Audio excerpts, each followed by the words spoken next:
Siya ay 52 taong gulang. Ibinigay niya ang buong buhay niya sa isang lalaki, isang bahay at isang maliit na piraso ng lupa. Pagkatapos, isang araw, sinigawan siya ng lalaki. Hindi sa iyo ang bahay na ito, at pinalayas siya nang wala man lang kahit ano. Walang karapatan, walang respeto, walang dignidad. Ngunit ang ginawa niya pagkatapos noon ay labis na ikinagulat ng lalaki hanggang sa hindi na ito makapagsalita. Ito ang kwento ni Angel. Nagsimula ang umagang iyon tulad ng karaniwan. Nagising si Angel ng alas 5 ng umaga, gaya ng palagi niyang ginagawa, at tumiretso sa kusina para magtimpla ng kape. Madilim at tahimik ang bahay. Sa labas, naririnig niya ang mga manok na kumakayod sa tuyong lupa sa bakuran, habang dahan-dahang sumisikat ang araw. Sinindihan niya ang kalan na dekahoy at sandaling tumigil, nakatingin sa bintana. Mula roon, tanaw niya ang maalikabok na kalsada sa harap ng bukid. Sa malayo, kumikislap ng mahina ang maliliit na ilaw ng Patos de Minas, 8 kilometro ang layo. Ang simpleng bukid na iyon ang naging buong mundo niya sa loob ng 3 dekada. Sa edad na 52, dala ni Angel ang bakas ng matinding trabaho. Magaspang ang kanyang mga kamay at puno ng kalyo. Maitim ang balat niya dahil sa mga taon sa ilalim ng araw. Palaging nakapulupot sa simpleng bun ang kanyang buhok. Araw-araw, nagtatrabaho siya sa bukid, nag-aalaga ng taniman ng gulay, nagpapakain ng mga manok at nag-aalaga ng mga baboy. Nang handa na ang kape, nagsalin siya ng 2 tasa. Isa para sa kanya, isa para kay Ricky. Si Ricky ang kanyang asawa, 56 na taong gulang. Malaki, mabigat ang katawan at matalim magsalita. Tulog pa ito, pero alam na ni Angel na paggising nito, tiyak may hahanaping ipupuna. Napabuntong hininga siya ng mahina. 30 taon kasama ang lalaking ni minsan ay hindi nagsabi ng mahal kita. 30 taon na walang kahit isang salita ng pasasalamat, pero asawa niya pa rin ito. At sa paglipas ng panahon, natutunan niyang mabuhay sa katahimikang iyon. Nang sa wakas ay umupo si Ricky sa mesa, nakasimangot ito. Malamig na itong kape, katatimpla ko lang niyan, 10 minuto pa lang Ricky, mahina niyang sagot. Sumipsip si Ricky, pumilipit ang bibig sa hindi pag-apruba, pero wala nang sinabi. Matapos ihanda ang tanghalian, lumabas si Angel para magtrabaho. Sa ilalim ng matinding araw, habang nagbubunot siya ng damo at tinitingnan ang mga tanim, pinayagan niyang pumasok sa isip ang isang simpleng pangarap, ang tumanda sa lupang iyon ng payapa. Hindi siya nangangarap ng yaman o luho. Ang gusto lang niya ay tahimik na mga araw at buhay na walang away. 22 pa lang siya nang pakasalan niya si Ricky. Noon, pag-aari ng ama ni Ricky na si Ginoong Luis ang bukid, 12 ektarya ng matabang lupa. Palaging mabait sa kanya si Ginoong Luis. Ginto ang katumbas mo, madalas nitong sabihin, maswerte ang anak ko sa iyo. Mahal na mahal ni Angel ang kanyang biyenan. Tinuring siya nitong parang sariling anak. Tinuruan siya kung paano alagaan ang lupa, paano unawain ang panahon, at madalas umupo sa tabi niya sa balkonahe para magkwentuhan tungkol sa buhay. Hindi naging ganon kainit si Ricky, pero 15 taon na ang nakalipas, nagbago ang lahat. Inatake sa puso si Ginoong Luis nang biglaan. Bumagsak siya sa pastulan at wala ng oras para iligtas. Sa masikip na libing, napapaligiran ng mga kapitbahay at kamag-anak, malinaw na naaalala ni Angel ang huling sinabi ni Ginoong Luis kay Ricky. Alagaan mo si Angel. Ang lupang ito ay para sa inyong dalawa. Lahat ng itinayo ko ay para sa inyong dalawa. Iningatan ni Angel ang mga salitang iyon sa puso. Hindi na iyon muling binanggit ni Ricky. Nang dumating ang panahon para ayusin ang mga papeles ng mana, sinabi ni Ricky na siya na ang bahala. Hindi raw kailangang mag-alala si Angel sa mga ganoong bagay. Nagtiwala siya, asawa niya ito, pero ni isang dokumento ay hindi niya ipinakita.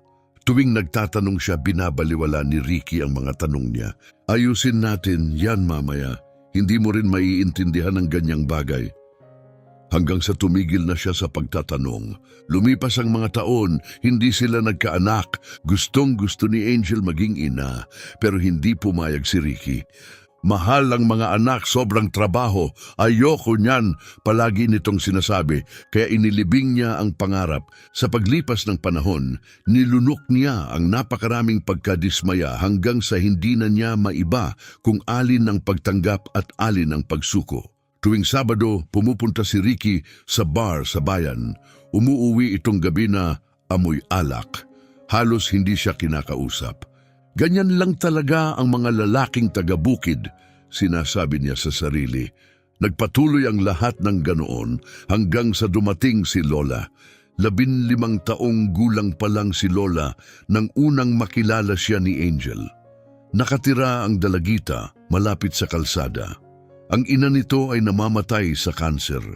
Ang ama naman ay malakas uminom at walang suportang ibinibigay. Payat si Lola, tahimik at palaging tila natatakot. Luma at kupas ang suot niyang damit. Hindi kayang magkunwaring hindi siya nakikita ni Angel. Sa una nagdadala siya ng pagkain. Pagkatapos, damit. Nang humina na ang ina ni Lola, inanyayahan ni Angel ang dalagita na matulog sa bukid. Pinaliguan niya ito, pinakain, at binigyan ng bagay na hindi nito tunay na naranasan, pag-aaruga. Ikaw ang ina na hindi ko kailanman nagkaroon, madalas sabihin ni Lola. At lumambot ang puso ni Angel, minahal niya si Lola na parang tunay na anak. Nang pumanaw ang ina ni Lola, si Angel ang mahigpit na yumakap sa kanya habang umiiyak ito. Lumipas ang mga taon. Lumaki si Lola at naging isang babae. Nagtrabaho siya sa isang tindahan sa Patos de Minas. Kalaunan, nag-asawa at lumipat sa Uberaba. Sa isang panahon, nawala siya sa araw-araw na buhay. Pero hindi niya kailanman nakalimutan si Angel. Tumatawag siya, nagpapadala ng mensahe at laging nagpapasalamat. Lahat ng narating ko ay dahil sa iyo, palagi niyang sinasabi. 2 taon na ang nakalipas, bumalik si Lola. Natapos ang kanyang kasal. Umupa siya ng maliit na apartment sa bayan at nagsimulang bumisita ulit sa bukid. Sa una, minsan 1 linggo. Pagkatapos 2 beses, hanggang sa halos araw-araw na. Ikaw lang ang tunay na pamilya ko, sinabi niya kay Angel. Tumatagos sa puso ni Angel ang mga salitang iyon. Ang maliit na batang minsan niyang pinrotektahan ay 35 taong gulang na ngayon. May kumpiyansa, maganda, maayos manamit. Mukhang nagustuhan din ni Ricky ang presensya nito. Masigla niya itong binabati, inaalok ng kape, tinatanong tungkol sa trabaho. Binibigyan niya si Lola ng atensyong bihira niyang ibigay kaninuman. Inakala ni Angel na mabait lang si Ricky. Naramdaman niyang proud siya. Hindi niya kailanman inisip na may mali. Isang hapon, matapos niyang tapusin ang trabaho sa hardin, narinig niya ang tunog ng kotse na papalapit. Ang pulang Fiat Palio ni Lola. Ngumingiti, lumabas si Angel sa balkonahe. Aba, anong sorpresa naman ito? Bumaba si Lola sa kotse na mukhang elegante. Nakalugay ang buhok, maingat ang makeup at maganda ang suot. Hi Angel, nadaan lang ako malapit kaya napadaan ako. Halika, magkape tayo. Pumasok si Lola at binati si Ricky sa sala. Masyadong mabilis tumayo si Ricky. Masyadong malapad ang ngiti. Lola, kumusta ka? Mabuti Ricky, ikaw.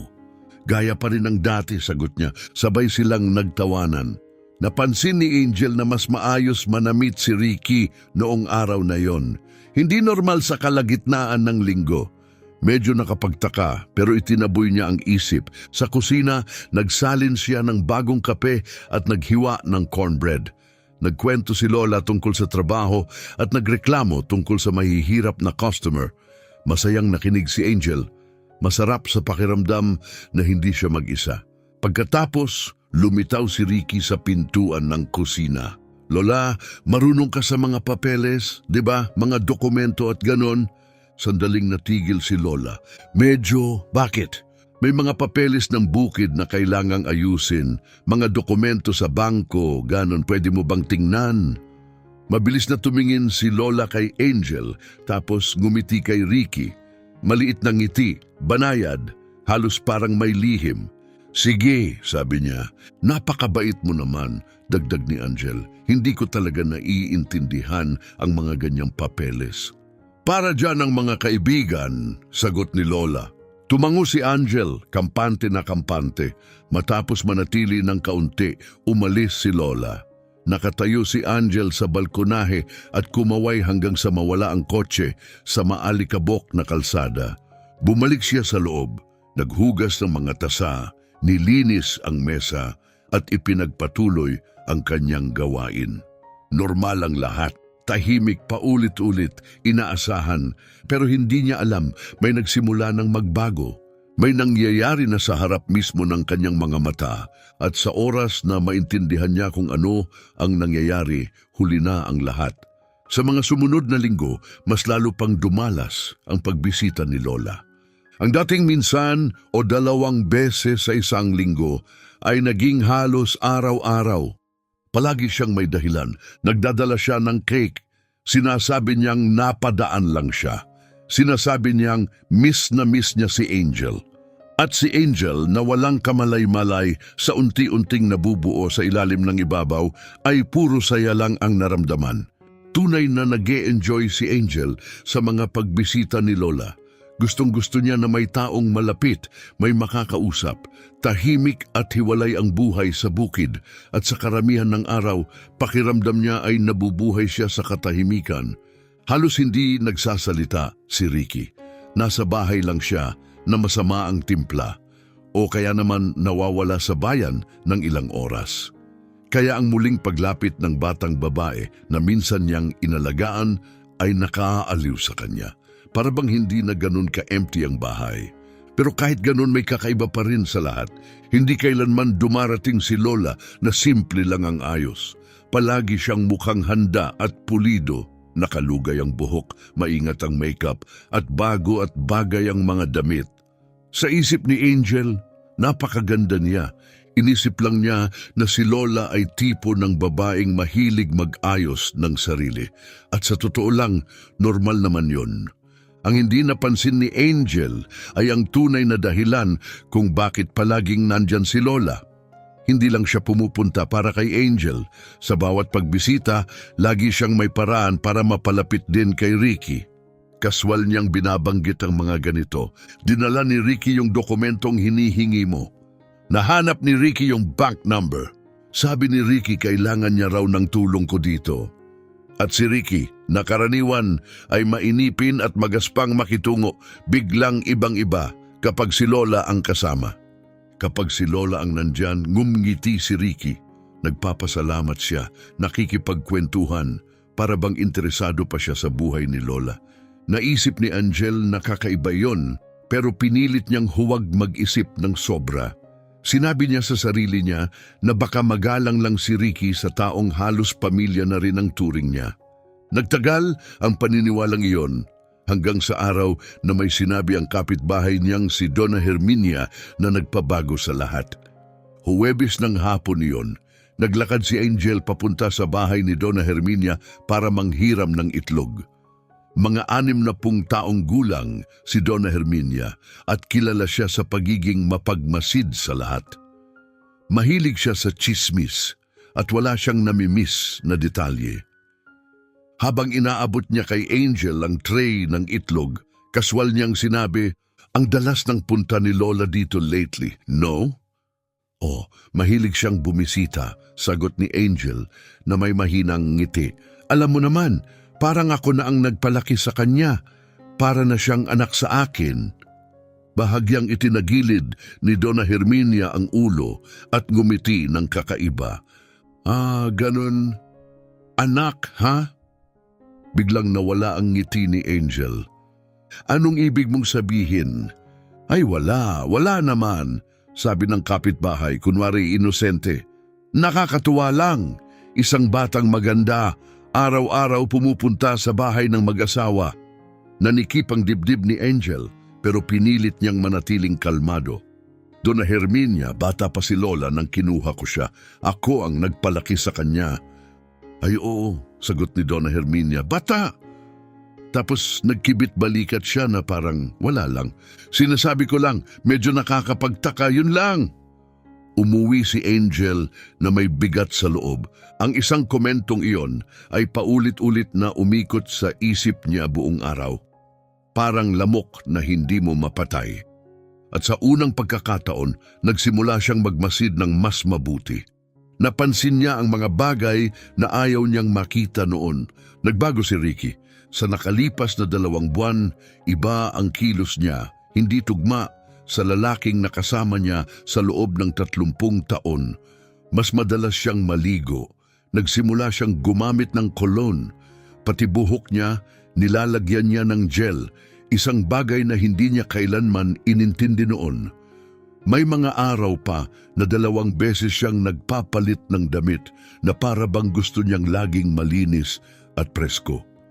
Noong una masaya pa nga si Angel, inisip niyang baka sa wakas inaalagaan na ni Ricky ang sarili. Pero ngayon, dahil sa mga salita ni Dona Herminia, hindi niya maalis ang pakiramdam na may ibang dahilan yon. Tapos isang hapon, mas lumala pa ang lahat. Nagpunta si Angel sa Patos de Minas para bumili ng pagkain ng manok at ilang grocery. Habang nakapila siya sa palengke, narinig niya ang 2 babae sa likod niya na nag-uusap. Nakita mo ba si Ricky sa bar noong Sabado kasama yung batang babae? Oo, nakita ko rin. Magkatabi, nagtatawanan, nagkukwentuhan parang mga teenager. Si Angel?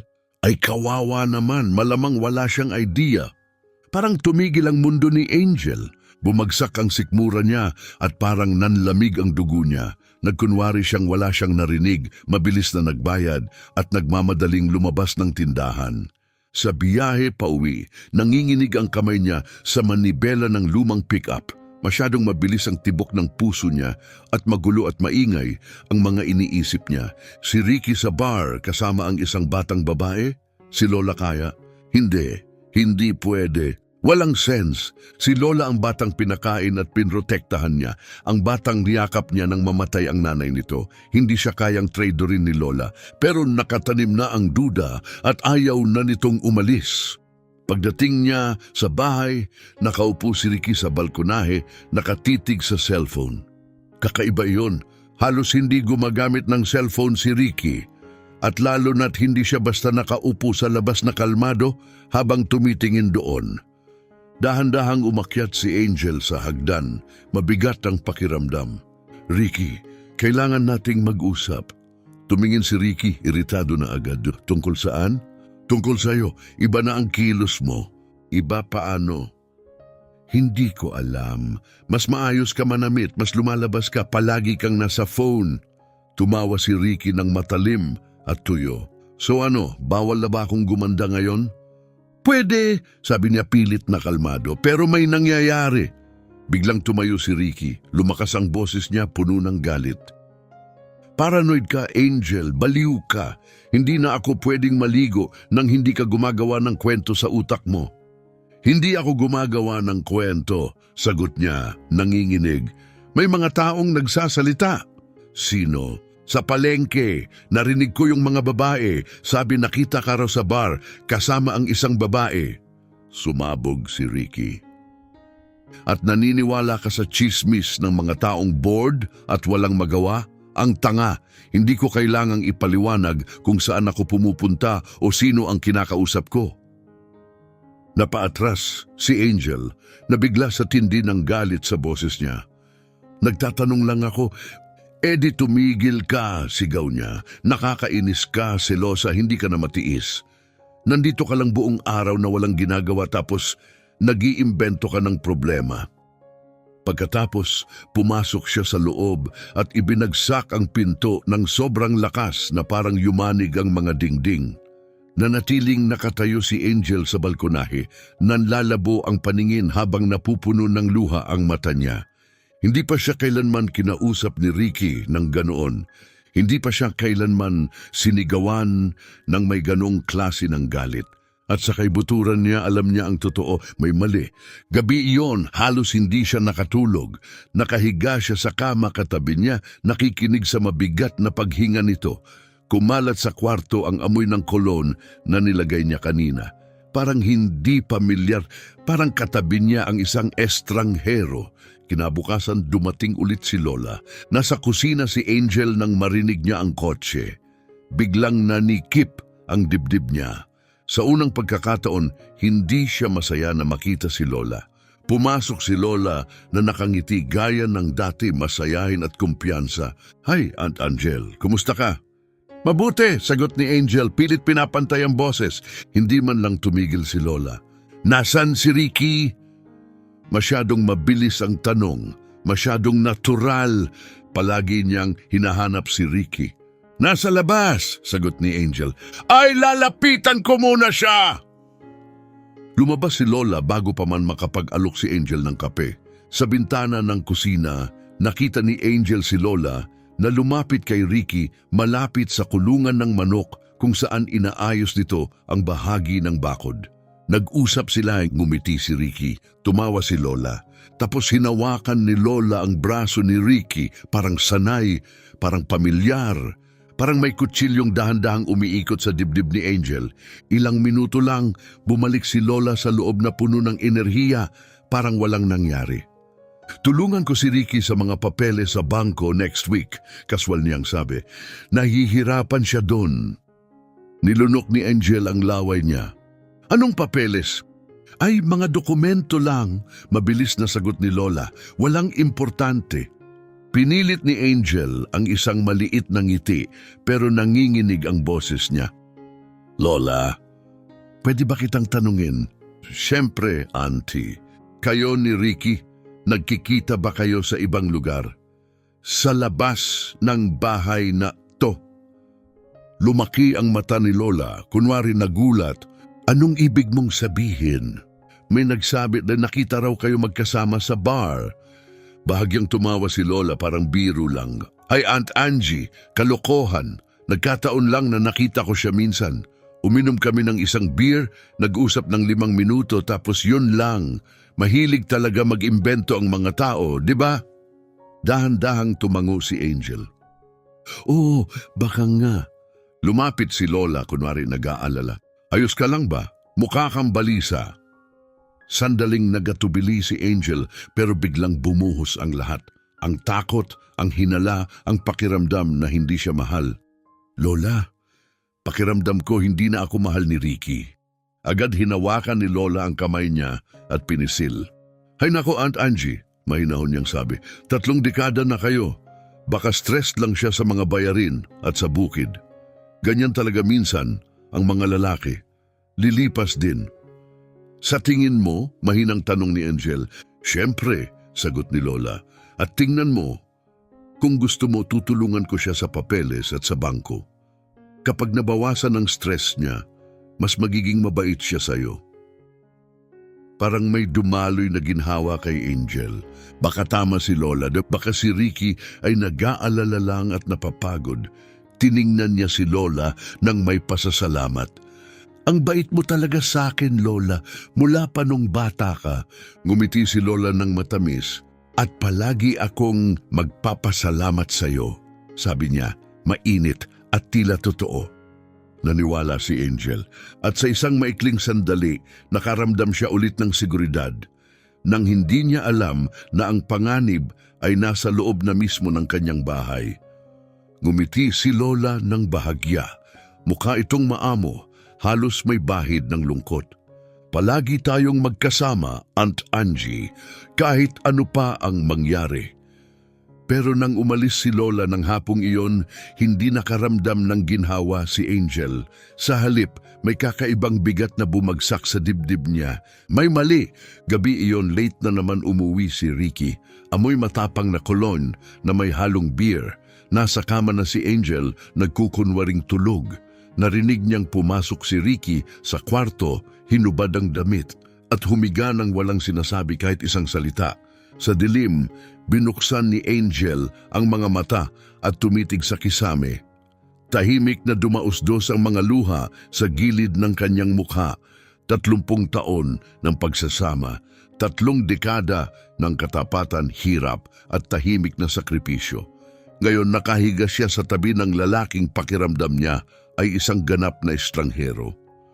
Nasayang ba ang buong buhay niya at ang batang babaeng minahal niya na parang anak?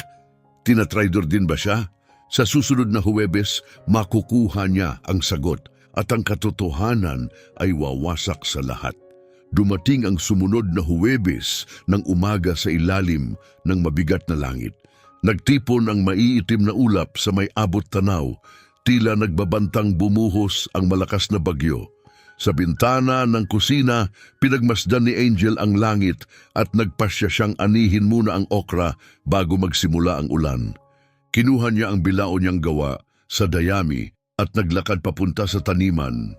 Palakas ng palakas ang hangin, binubuhat ang alikabok sa tuyong lupa at iniikot ito sa hangin. Mabilis siyang kumilos, pinuputol ang mga hinog na okra at maingat na inilalagay sa bilao. Lalong dumidilim ang langit sa bawat minutong lumilipas nang marinig niya ang kulog sa malayo na pagdesisyunan niyang bumalik na. 2:00 pa lang ng hapon, mas maaga kaysa sa karaniwan niyang pag-uwi. Paglapit niya sa bahay, may napansin siyang bagay na nagpahinto sa kanya. Nakapark malapit sa balkonahe ang pulang Fiat Palio ni Lola. Nakunot ang noo ni Angel. Hindi sinabi ni Lola na pupunta siya. Dahan-dahan siyang umakyat sa mga hakbang na kahoy, pinupunasan ng pawis sa noo gamit ang likod ng kamay. Tahimik ang bahay, sobrang tahimik. Naglakad siya papunta sa pinto sa harap, bahagya itong nakabukas at doon niya narinig isang mahinang tawa ng babae mula sa loob ng sala. Nanlamig si Angel. Bumilis ang tibok ng puso niya, sobrang lakas na parang naririnig niya sa tenga niya. 2 mabagal na hakbang ang ginawa niya papunta sa bintana at dahan-dahang inalis ang kurtina. At sa sandaling yon, gumuho ang mundo niya. Magkadikit si Ricky at Lola sa sofa, magkayakap, nagahalikan. Mahigpit ang kamay ni Ricky sa baywang ni Lola, nakaakap ang mga braso ni Lola sa liig niya. Parang nawala ang hangin sa baga ni Angel. Nanginig ang mga tuhod niya, nabitawan niya ang bilaw at bumagsak iyon sa sahig ng balkonahe nang may mabigat na lagpak. Sa loob, agad silang naghiwalay. Hindi nag-atubili si Angel. Itinulak niya ang pinto at pumasok sa bahay. Kaya pala ito ang nangyayari. Paos at nanginginig ang boses niya. Mabilis na tumayo si Ricky at inayos ang damit niya. Hindi siya mukhang nahihiya, mukha siyang naiirita. Nanatili si Lola sa kinauupuan, dilat ang mata pero tahimik lang. Kaya ito na yon ulit ni Angel. Mas malakas na ngayon. Kayong dalawa sa bahay ko. Lumapit si Lola, ibinaba ang boses na parang pinapakalma ang isang bata. Angel, pag-usapan natin to ng maayos, parang mga adult. Adult, parang nasunog ang salita sa tenga ni Angel. Nandito ka sa bahay ko kasama ang asawa ko. Balik ni Angel. Tapos magsasalita ka tungkol sa pagiging mature. Kalma lang, Aunt Angie. Huwag mo akong tawaging ganyan. Lumapit si Angel, puno ng luha at galit ang mata. Nang wala ka nang mapuntahan, binuksan ko ang pinto ko para sa'yo. Pinakain kita, binihisan kita, binigyan kita ng tulugan, tinrato kitang parang sarili kong anak. Tinaas ni Lola ang balikat sa malamig na kibit at nagpapasalamat ako sa lahat ng ginawa mo. Pero tungkol ito sa nararamdaman namin, nagkakilala kami, nagmahalan kami, nangyari na lang. Napatawa si Angel, isang hungkag, basag na tawa. Nangyari na lang, araw-araw kang pumunta rito na kunwari may malasakit ka sakin. Tinatawag mo akong pamilya. May malasakit ako, kalmadong giit ni Lola, pero nagbago ang lahat. Nagbago, ulit ni Angel, hindi makapaniwala.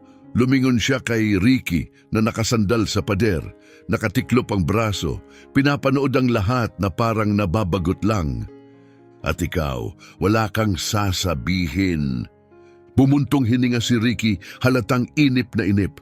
Tigilan mo na yang drama, Angel. Drama? Kayo ang ginagawang sirko ang bahay ko. Itinulak ni Ricky ang sarili niya palayo sa pader at lumapit, mababa at nananakot ang boses. Bahay mo? Kumurap si Angel. Anong sinasabi mo?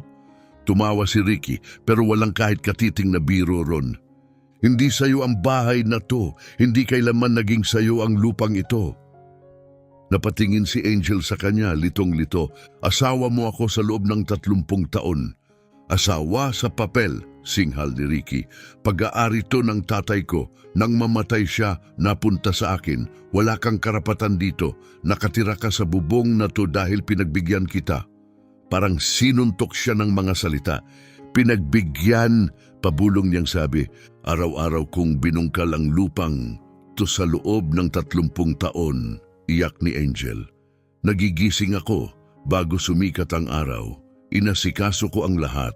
Inalagaan kita. At binigyan kita ng tirahan at pagkain. Malamig na sagot ni Ricky. Tabla na tayo. Tabla. Sigaw ni Angel, nanginginig ang boses. Ibinigay ko ang buong buhay ko sa iyo. Isinakripisyo ko ang pagkakaroon ng anak. Isinuko ko ang mga pangarap ko. Isinuko ko ang lahat. Nagkibit balikat si Ricky. Walang pumilit sa iyo. Lumapit si Lola gamit ang parehong kalmadong tono na mas lalong nagpaka-cruel sa lahat. Mas magiging mabuti to para sa lahat, sabi niya. Makakapagsimula ka ulit, makakapagsimula kami, walang drama. Napatitig si Angel sa kanya, hindi makapaniwala. Magsimula ulit, 52 na ako, 30 taon ang buhay ko dito ko ginugol, tapos sasabihin mo tapos na? Sumabat si Ricky, matalim at panghuling-panghuli ang boses. Mag-impake ka at umalis. Nanahimik ang buong sala, tiningnan siya ni Angel. Tapos si Lola, magkatabi sila, iisa ang panig. Hindi mo to pwedeng gawin, pabulong ni Angel. Pwede at gagawin ko. Pumasok si Ricky sa kwarto at bumalik na may dalang lumang maleta. Ang parehong gasgas at luma na maleta na dala ni Angel noong unang dumating siya roon, noong 22 anyos pa lang siya bilang batang nobya. Ibinato niya ito sa sahig sa harap niya. Nilagay ko na diyan ang ilan mong damit. Kunin mo at umalis ka. Ngayon din. Tinitigan ni Angel ang maleta. Luma, gas, halos hindi na kumakapit ang lock. 30 taon na isang tabi sa isang piraso ng bagahe. Saan ako pupunta? Mahinang tanong niya. Hindi ko problema. Wala akong pera, wala akong pamilya. Makakaraos ka, sagot ni Ricky, walang emosyon. Ang mga babaeng tulad mo, laging nakakaraos. Lumapit si Lola, kunwaring mahinahon ang tono. Aunt Angie, matatag ka, mababawi mo ang buhay mo. At kung kailangan mo ng kahit ano, huwag mo akong hawakan. Pinalo ni Angel ang kamay niya palayo. Lumayo ka sa akin, ahas ka, walang utang na loob. Nanginginig ang boses niya sa sakit. Minahal kita na parang anak, ito ang gagawin mo. Sandaling tumigas ang mukha ni Lola, nawala ang lambing. Ganyan ang buhay, auntie, malamig niyang sabi. Nagbabago ang mga tao. Nagtiwala ako sa iyo, pabulong na sabi ni Angel. At may malasakit naman talaga ako sa iyo, sagot ni Lola. Pero ngayon, iba na ang lahat. Nararamdaman ni Angel ang tuloy-tuloy na pagdaloy ng luha sa kanyang mga pisngi. Pero tumanggi siyang magpakita ng kahinaan sa harap nila. Hindi niya ibibigay sa kanila ang kasiyahang makita siyang tuluyang bumagsak. Yumuko siya at dinampot ang maleta mula sa sahig. Magaan iyon. Nakakagulat na magaan. 30 taon ng buhay niya halos wala ang timbang. Naglakad siya papunta sa pinto, saka humarap pabalik sa huling pagkakataon. Magbabayad kayo sa ginawa niyo, sabi niya. Tumawa si Ricky, malamig at malupit. Magbabayad? Sa ano? Wala kang kahit ano, Angel. Kailanman wala kang naging pag-aari. Lumabas si Angel. Nagsimula na ang ulan, malalaking patak, nagyayelong lamig, marahas, parang galit mismo ang langit. At sa kalsada, may mga tao na. Si Donna Herminia, si Ginoong Rogelio, si Donna Diana, 2 o 3 pang iba. Sa probinsya, mabilis kumalat ang balita. May nakakita sa kotse ni Lola na nakaparada sa bukid. May nakakita kay Angel na maagang umuwi mula sa taniman at naiintindihan na ng mga tao ang nangyayari. Bumaba si Angel sa hagdan ng balkonahe na hawak ang maleta. Binasa ng ulan ang buhok at mukha niya humalo sa mga luhang hindi na niya mapigilan. Nakatingin ang mga kapitbahay. Nagbubulungan, kawawa naman. Talagang pinalayas siya. At kasama pa si Lola yung batang pinalaki niya. Hindi tumingin si Angel sa kanila. Nagpatuloy lang siya sa paglalakad, sa maalikabok na daan, sa malamig na ulan. Sumasakit ang braso niya sa bigat ng maleta. Sa likod niya, narinig niya ang pagsara ng pinto ng malakas. At mula sa loob ng bahay, narinig niya ang mahinang tawa ni Lola. Nagpatuloy si Angel. Hakbang, isa pa, hanggang sa marating niya ang liko ng kalsada kung saan wala nang makakakita sa kanya. Doon na siya tuluyang nanghina. Hinayaan niyang mahulog ang maleta sa putik. Pagkatapos ay lumuhod siya at umiyak. Iniyak niya ang sakit na nilunok niya sa loob ng mga dekada. 30 taon ng kahihiyan, 30 taon ng kawalan ng respeto, 30 taon ng katahimikan. Pero sa gitna ng pagkawasak na iyon, doon mismo sa ulan, may isang kaisipang bumalik sa kanya. Ang parehong kaisipang pumasok sa isip niya noong sandaling pinalayas siya ni Ricky. Bakit hindi kailanman ipinakita ni Ricky sa kanya ang mga papeles ng mana? Malinaw na sinabi ni Ginoong Luis sa harap ng lahat, ang lupang ito ay para sa inyong dalawa. Kung ganoon, bakit palaging iniiwasan ni Ricky ang usapan tuwing tinatanong niya ang tungkol sa mga dokumento? Bakit siya ganun na lang katiyak na wala siyang karapatan sa kahit ano? Dahan-dahang tumayo si Angel. Pinunasan niya ang mukha gamit ang manggas kahit patuloy pa ring bumubuhos ang ulan. Dinampot niya muli ang maleta at nagsimulang maglakad. Hindi pa niya alam pero ang tanong na iyon ang simula ng lahat. Iyon ang susi na magbubukas sa katotohanang nakabaon sa loob ng 15 taon. Isang katotohanang wawasak kay Ricky at tuluyang magbabago sa kanyang buhay. Sumakay si Angel ng bus sa gilid ng kalsada. Basang-basa siya mula ulo hanggang paa. Nagkakalog ang kanyang mga ngipin sa lamig. Tumutulo ang tubig mula sa maleta papunta sa sahig. Tiningnan siya ng driver na may awa pero hindi nagtanong. Tumango lang ito bilang hudyat na sumakay siya. Umupo si Angel sa likod. Isinandal niya ang ulo sa maruming bintana at tumitig sa labas. Pinapanood ang kabukiran na lumalabo sa ulan. Pagkalipas ng mga 20 minuto, dumating ang bus sa sentro ng Patos de Minas. Bumaba siya sa terminal ng walang plano. Maulang Huwebes ng hapon yon. Tahimik at halos walang tao sa mga kalsada, madilim pa rin ang langit. Naglakad si Angel nang walang direksyon, hinihila ng maleta ang braso niya pababa. Dumidikit sa balat niya ang basang damit at lalo siyang pinanghihinaan. Kailangan niya ng matutulugan. Sa wakas, tumigil siya sa isang maliit na panaderya, bumili siya ng kape at tinapay na may mantikilya. 3 reais ang halaga.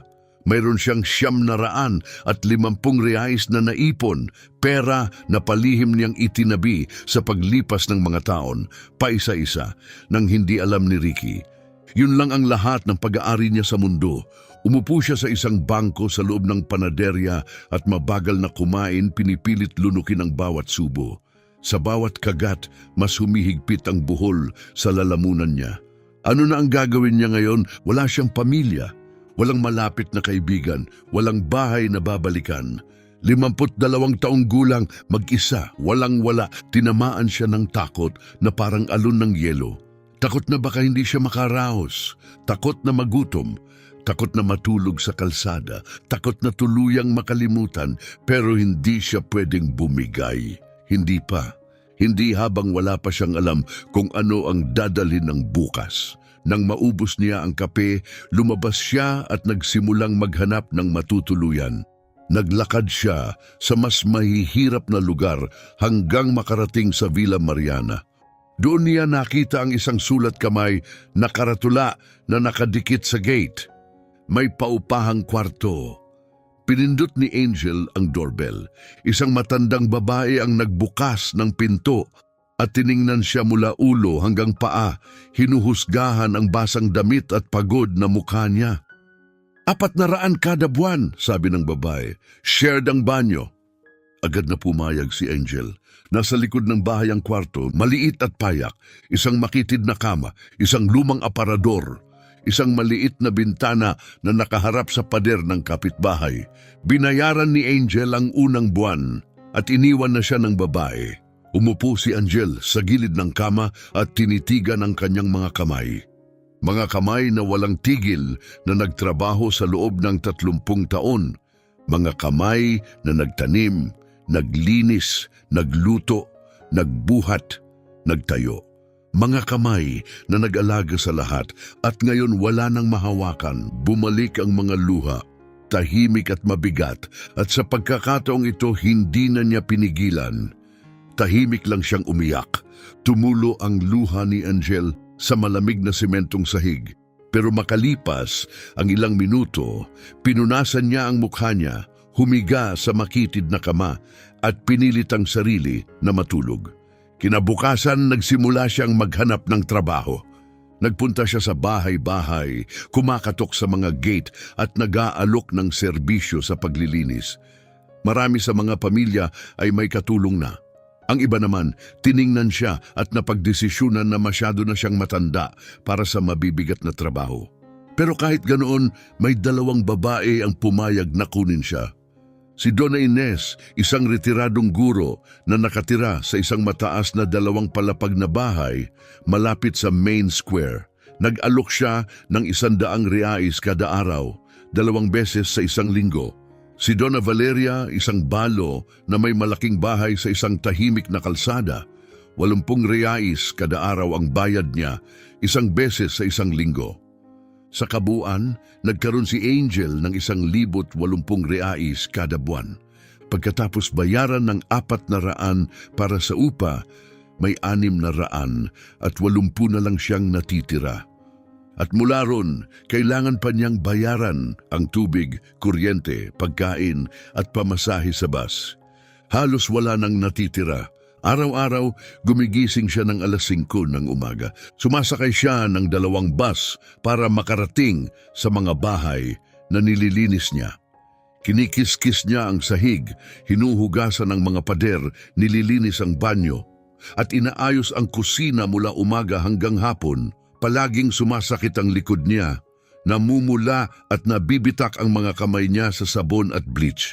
Sa gabi, umuuwi siya sa maliit na inuupahang kwarto na sobrang pagod. Naghahanda siya ng simpleng pagkain, kadalasan kanin at itlog at diretso na agad sa kama. Naging ganun na lang ang buhay. Trabaho, katahimikan. Pag-survive, pare-pareho ang mga araw, mabagal at mabigat. Sinusundan siya ng kalungkutan kahit saan siya pumunta. Kailangan niya ng mas maraming pera, pero wala siyang ideya kung paano ito kikitain. Mabigat ang routine at minsan halos hindi na niya matiis. Pero kahit ganun, malapit na siyang gumawa ng hakbang na tahimik na magbabago sa lahat. Dumating ang ideya isang hapon habang nililinis niya ang bahay ni Donna Ines. Para sa tanghalian, may dala si Angel na maliit na lalagyan ng homemade na cheese bread na niluto niya noong gabi. Mag-isa siyang nakaupo sa mesa sa kusina, mabilis na kumakain habang nagpapahinga si Donna Ines sa taas. Biglang lumitaw si Donna Ines sa pintuan. Anong napakabangong amoy yan? Ay, cheese bread lang po, mahiyain na sagot ni Angel. Ikaw ang gumawa niyan? Pwede bang tikman ko? Pinutol ni Angel ang isang piraso at inabot sa kanya. Kumagat si Donna Ines at pumikit. Naku, ang sarap nito. Hindi pa ako nakatikim ng cheese bread na ganito kasarap sa loob ng maraming taon. Ngumiti si Angel na hihiya. Salamat po. Pwede ka bang gumawa pa para sa akin?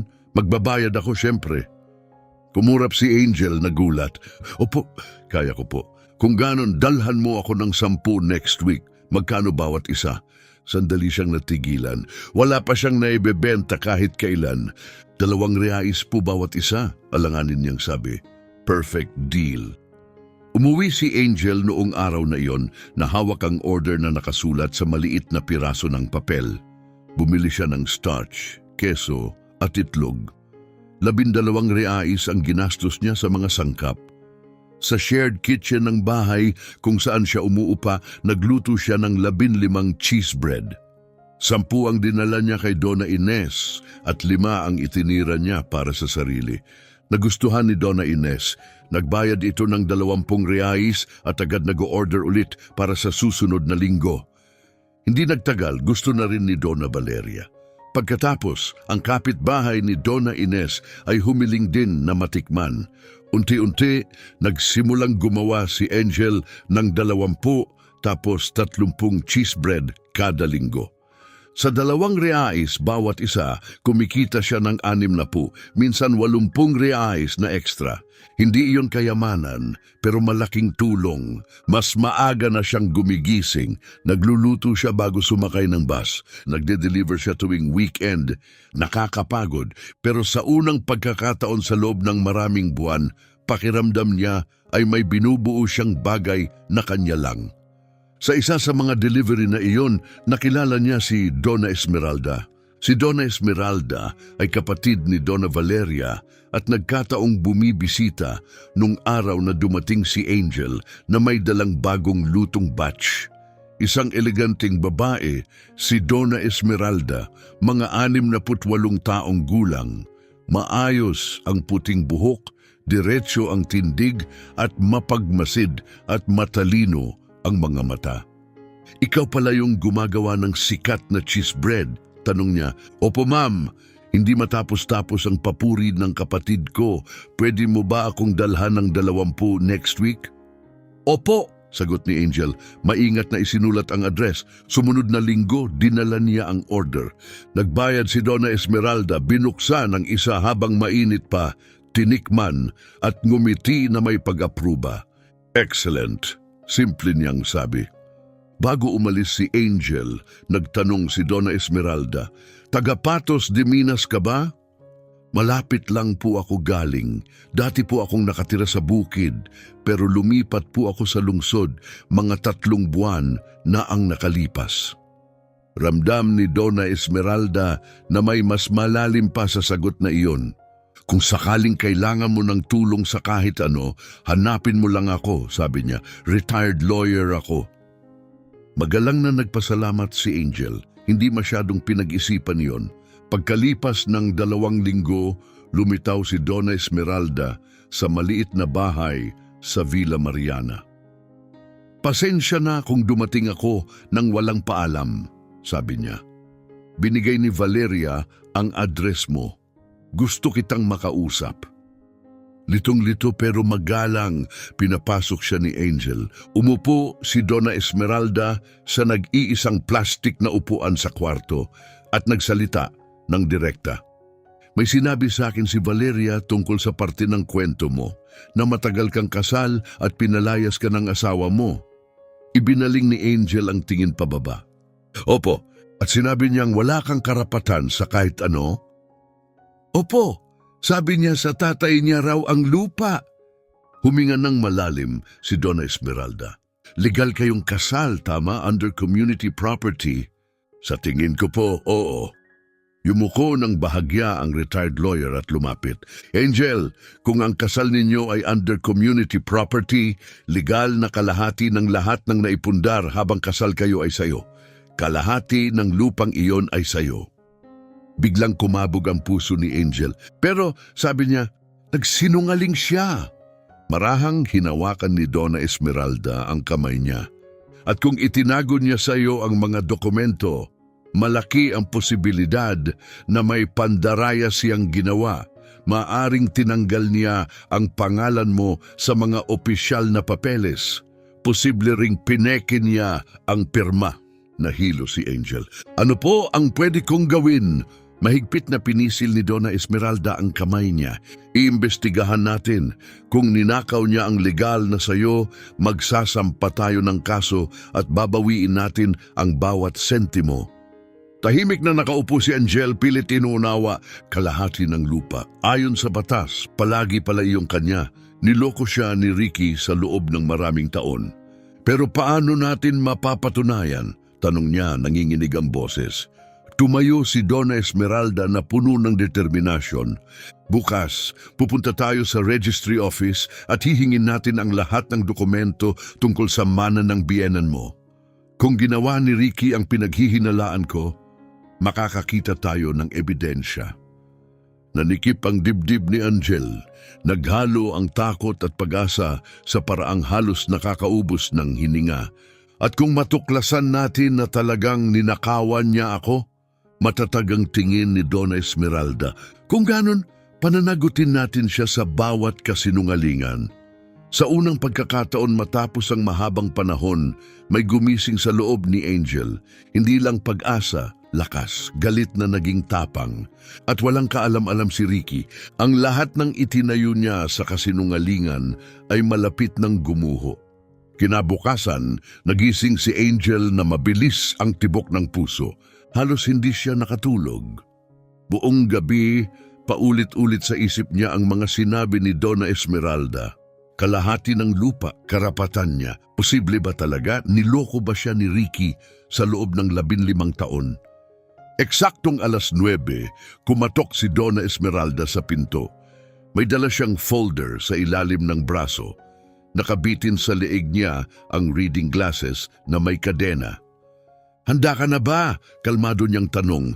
Kinuha ni Angel lang pitakan niya, nanginginig ang kamay niya. Handa na po. Magkasama silang naglakad papunta sa sentro ng Patos de Minas. Nasa isang makitid na kalsada ang registry office malapit sa main square. At sa loob ng gusaling iyon naghihintay ang katotohanan. Ang registry office ay nasa loob ng isang lumang 2 palapag na gusali na may puting tiles sa harapan.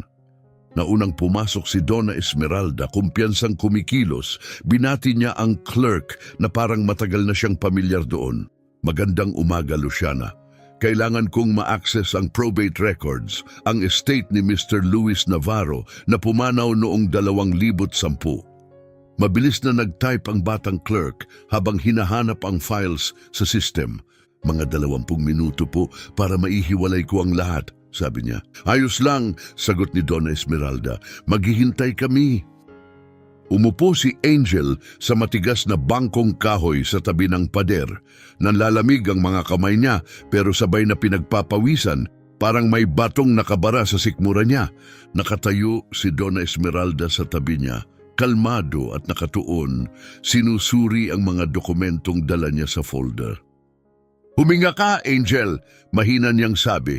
Tingnan muna natin kung ano ang nandito. Pagkatapos, saka tayo mag-uusap.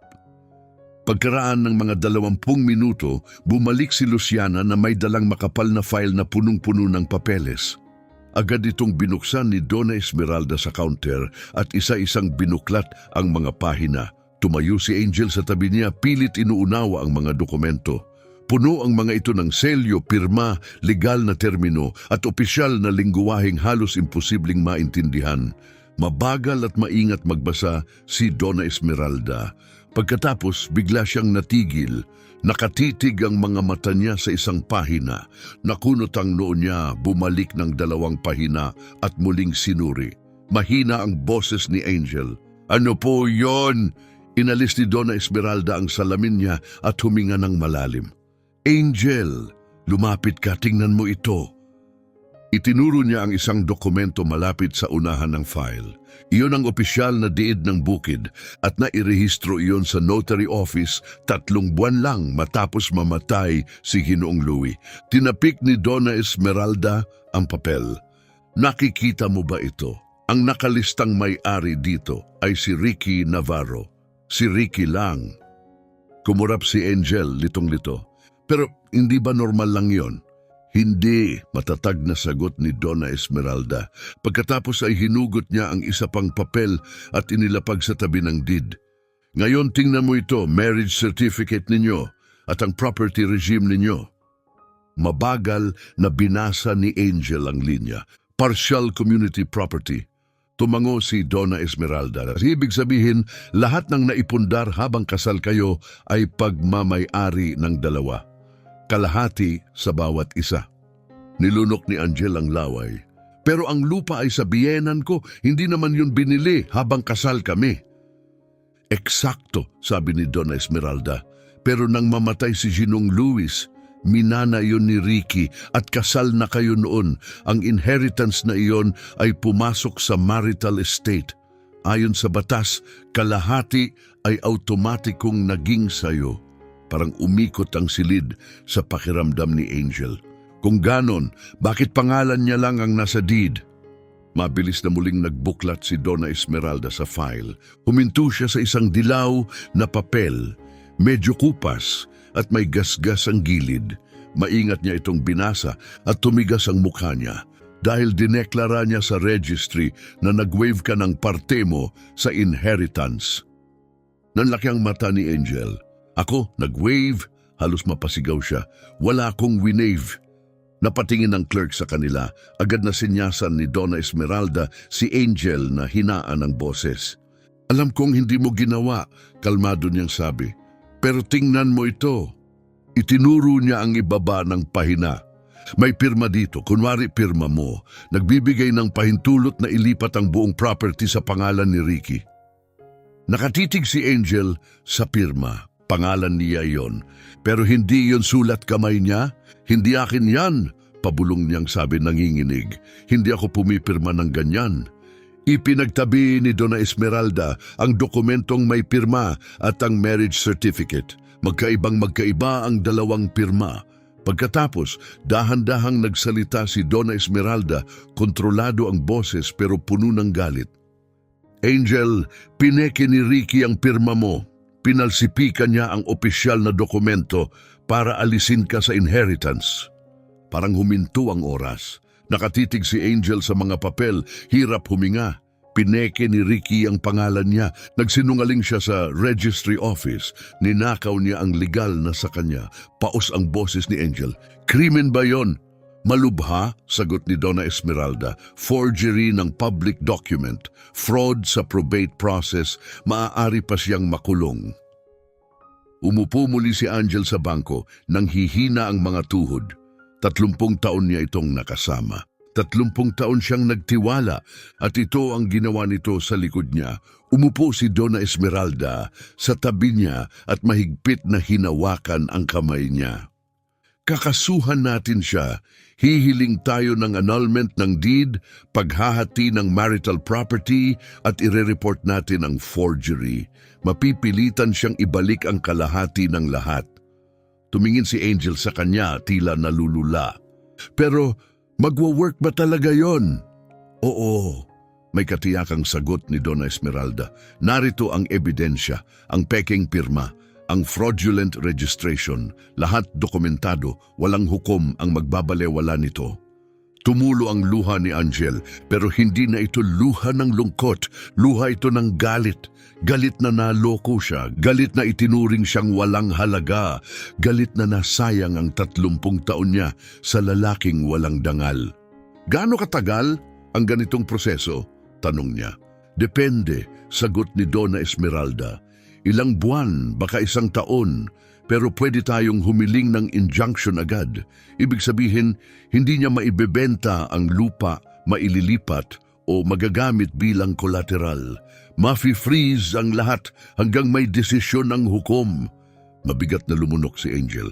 At kayo, tutulungan niyo talaga ako? Wala akong pambayad sa abogado. Mahigpit na pinisil ni Donna Esmeralda ang kamay niya. Ire-represent kita ng libre, sabi niya. Hindi ito tungkol sa pera, tungkol ito sa hustisya. Tinitigan ni Angel ang babaeng may puting buhok sa harap niya. Halos hindi niya kilala, pero handang ipaglaban siya na parang pamilya. Bakit niyo po ginagawa ito? Mahina niyang tanong. Ngumiti si Donna Esmeralda, may bahid ng lungkot.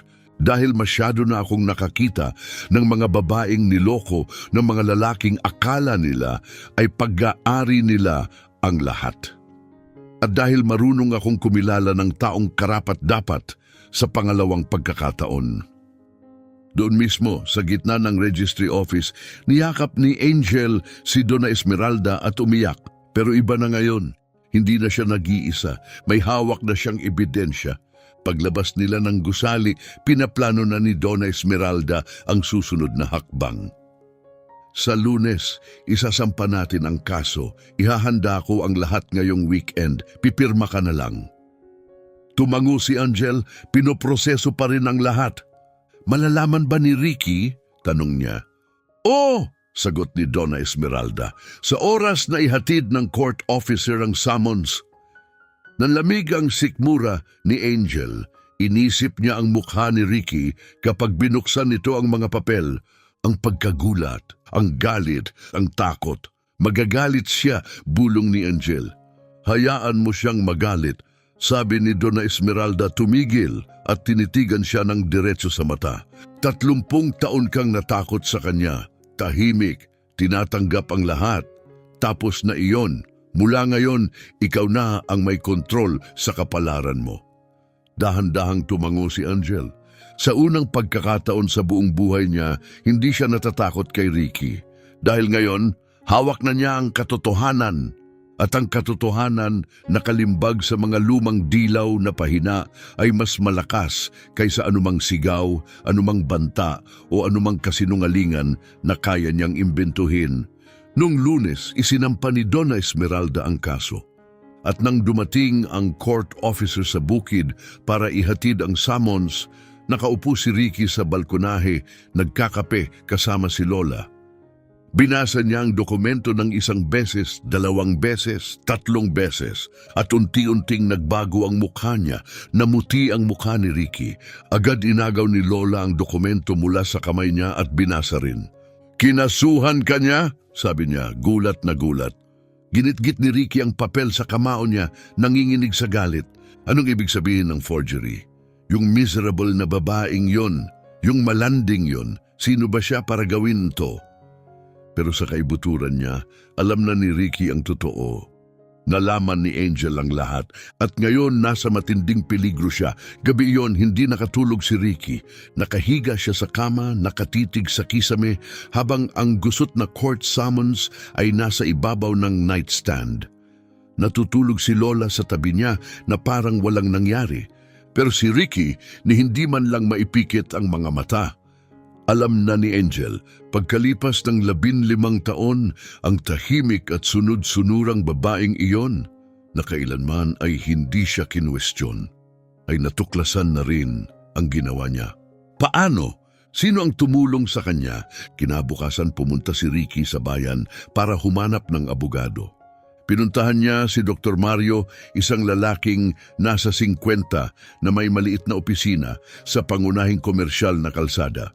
Pumayag ang abogado na kausapin siya kahit walang appointment. Ibinagsak ni Ricky ang summons sa mesa. Kinasuhan ako ng dati kong asawa, galit niyang sabi. Sinasabi niyang pineke ko raw ang pirma niya at kalahati ng lupa ay sa kanya. Wala namang mauuwi ito sa seryoso, di ba? Pinulot ni Dr. Mario ang mga papel at dahan-dahang binasa, nanikip ang mukha niya. Pinirmahan mo ba ang pangalan niya sa kahit alin sa mga dokumento? Tanong ng abogado.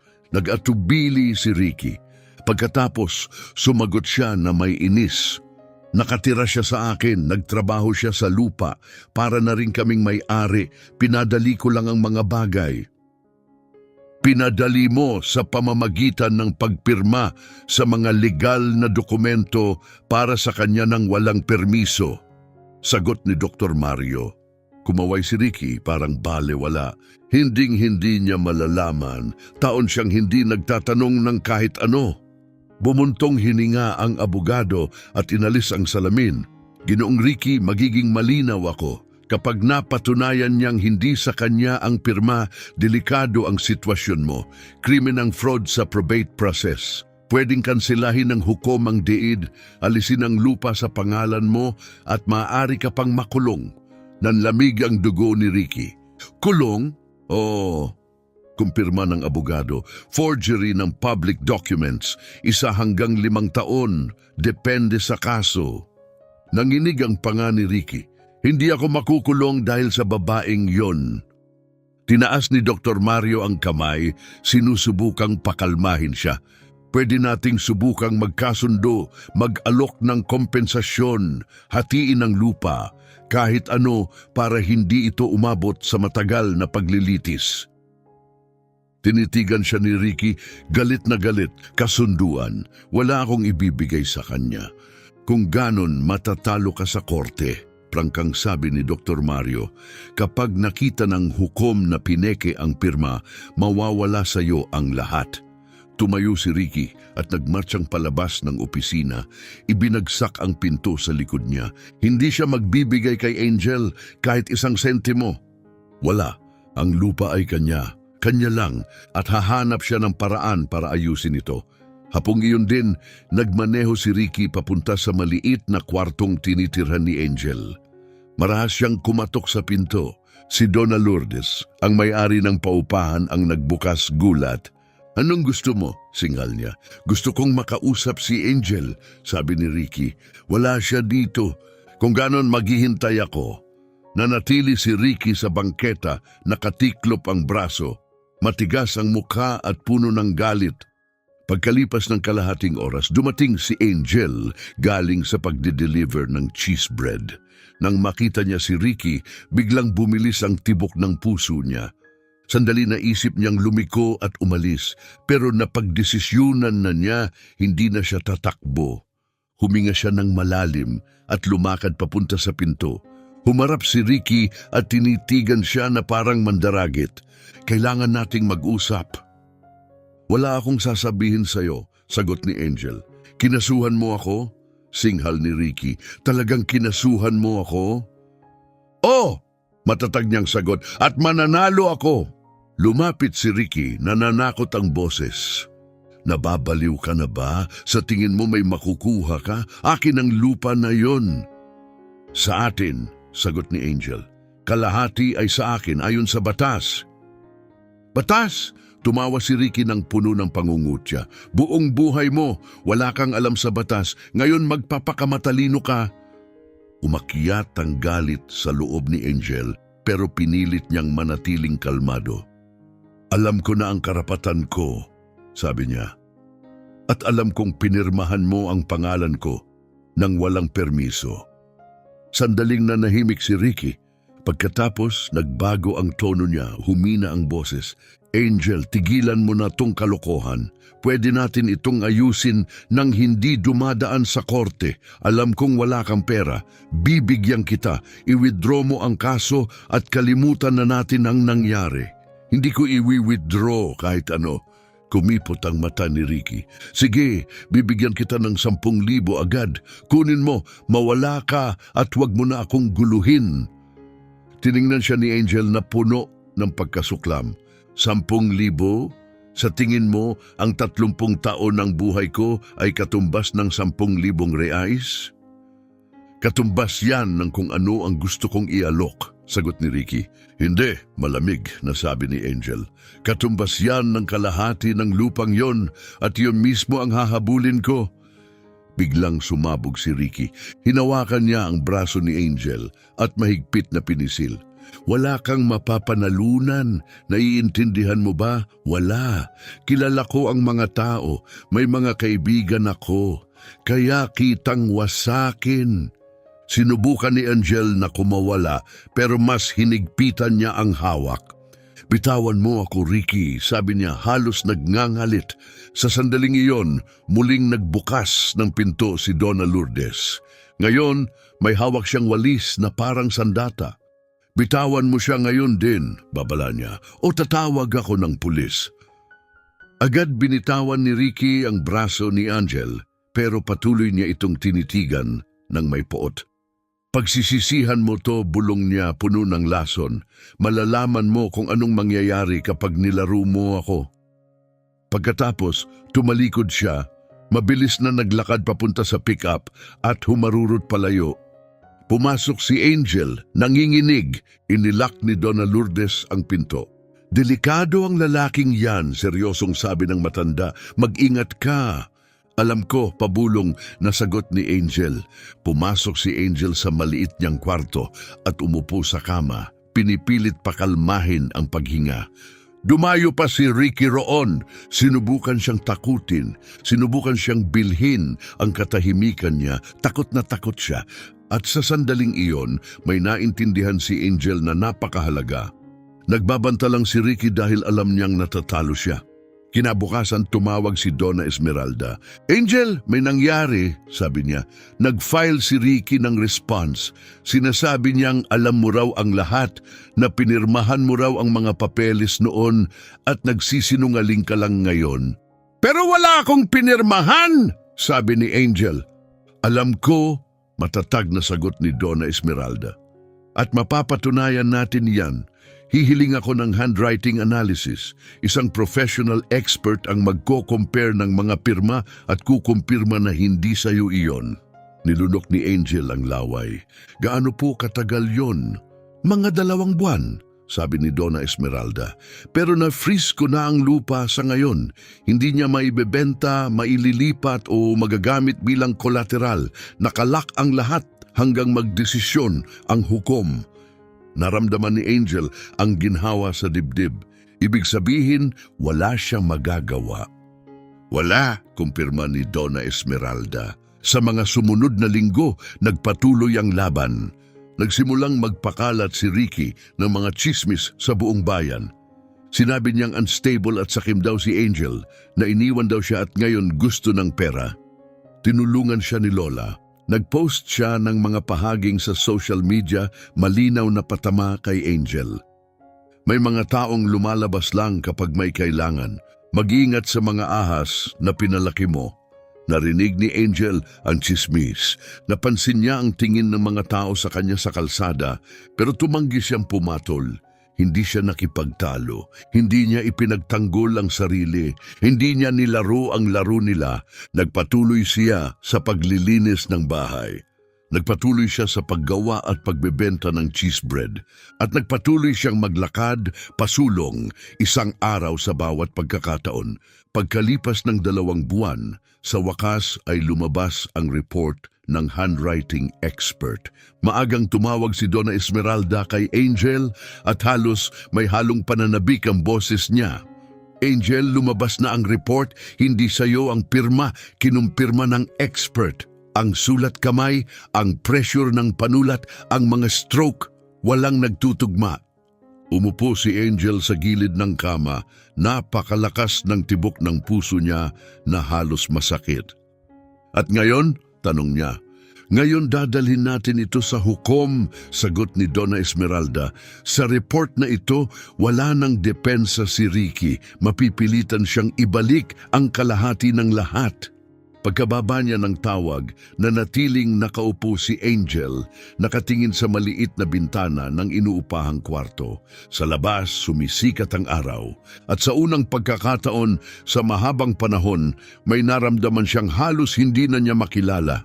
Tagumpay. Pero hindi si Ricky ang tipo ng lalaking tahimik na tumatanggap ng pagkatalo. At ang susunod niyang gagawin ay isang bagay na hindi inaasahan ni na Angel at Donna Esmeralda. Dahil ang mga lalaking tulad ni Ricky, kapag nasukol, hindi umaatras. Nanlalaban sila at ang susunod niyang hakbang ang magiging pinakamababa sa lahat. Itinakda ang pagdinig sa Martes ng 9:00 ng umaga sa courthouse ng Patos de Minas. Hindi nakatulog si Angel nung gabi bago iyon. Nakahiga siya, nakatitig sa kisame, baluktot ang sikmura sa kaba. Kinabukasan, muli niyang makikita si Ricky, harapan, sa unang pagkakataon mula nang pumunta ito sa inuupahan niyang kwarto para takutin siya. Hapon bago ang pagdinig, tumawag si Donna Esmeralda at nagbigay ng malinaw na tagubilin. Dumating ka ng maaga. Eksaktong 9:00, magsuot ka ng simpleng damit, walang marangya. Huwag mong kulayan ang buhok mo, huwag kang mag-heavy makeup. Kailangang makita ka ng hukom kung sino ka talaga, isang masipag na babaeng niloko. At kung kabahan ako, tanong ni Angel. Kakabahan ka, Tapat na sagot ni Donna Esmeralda. Normal yan, pero kapag tinanong ka ng hukom, tumingin ka sa mata niya at sabihin mo ang totoo. Iyon lang ang kailangan. Kinabukasan, dumating si Angel sa courthouse ng alas 8:30.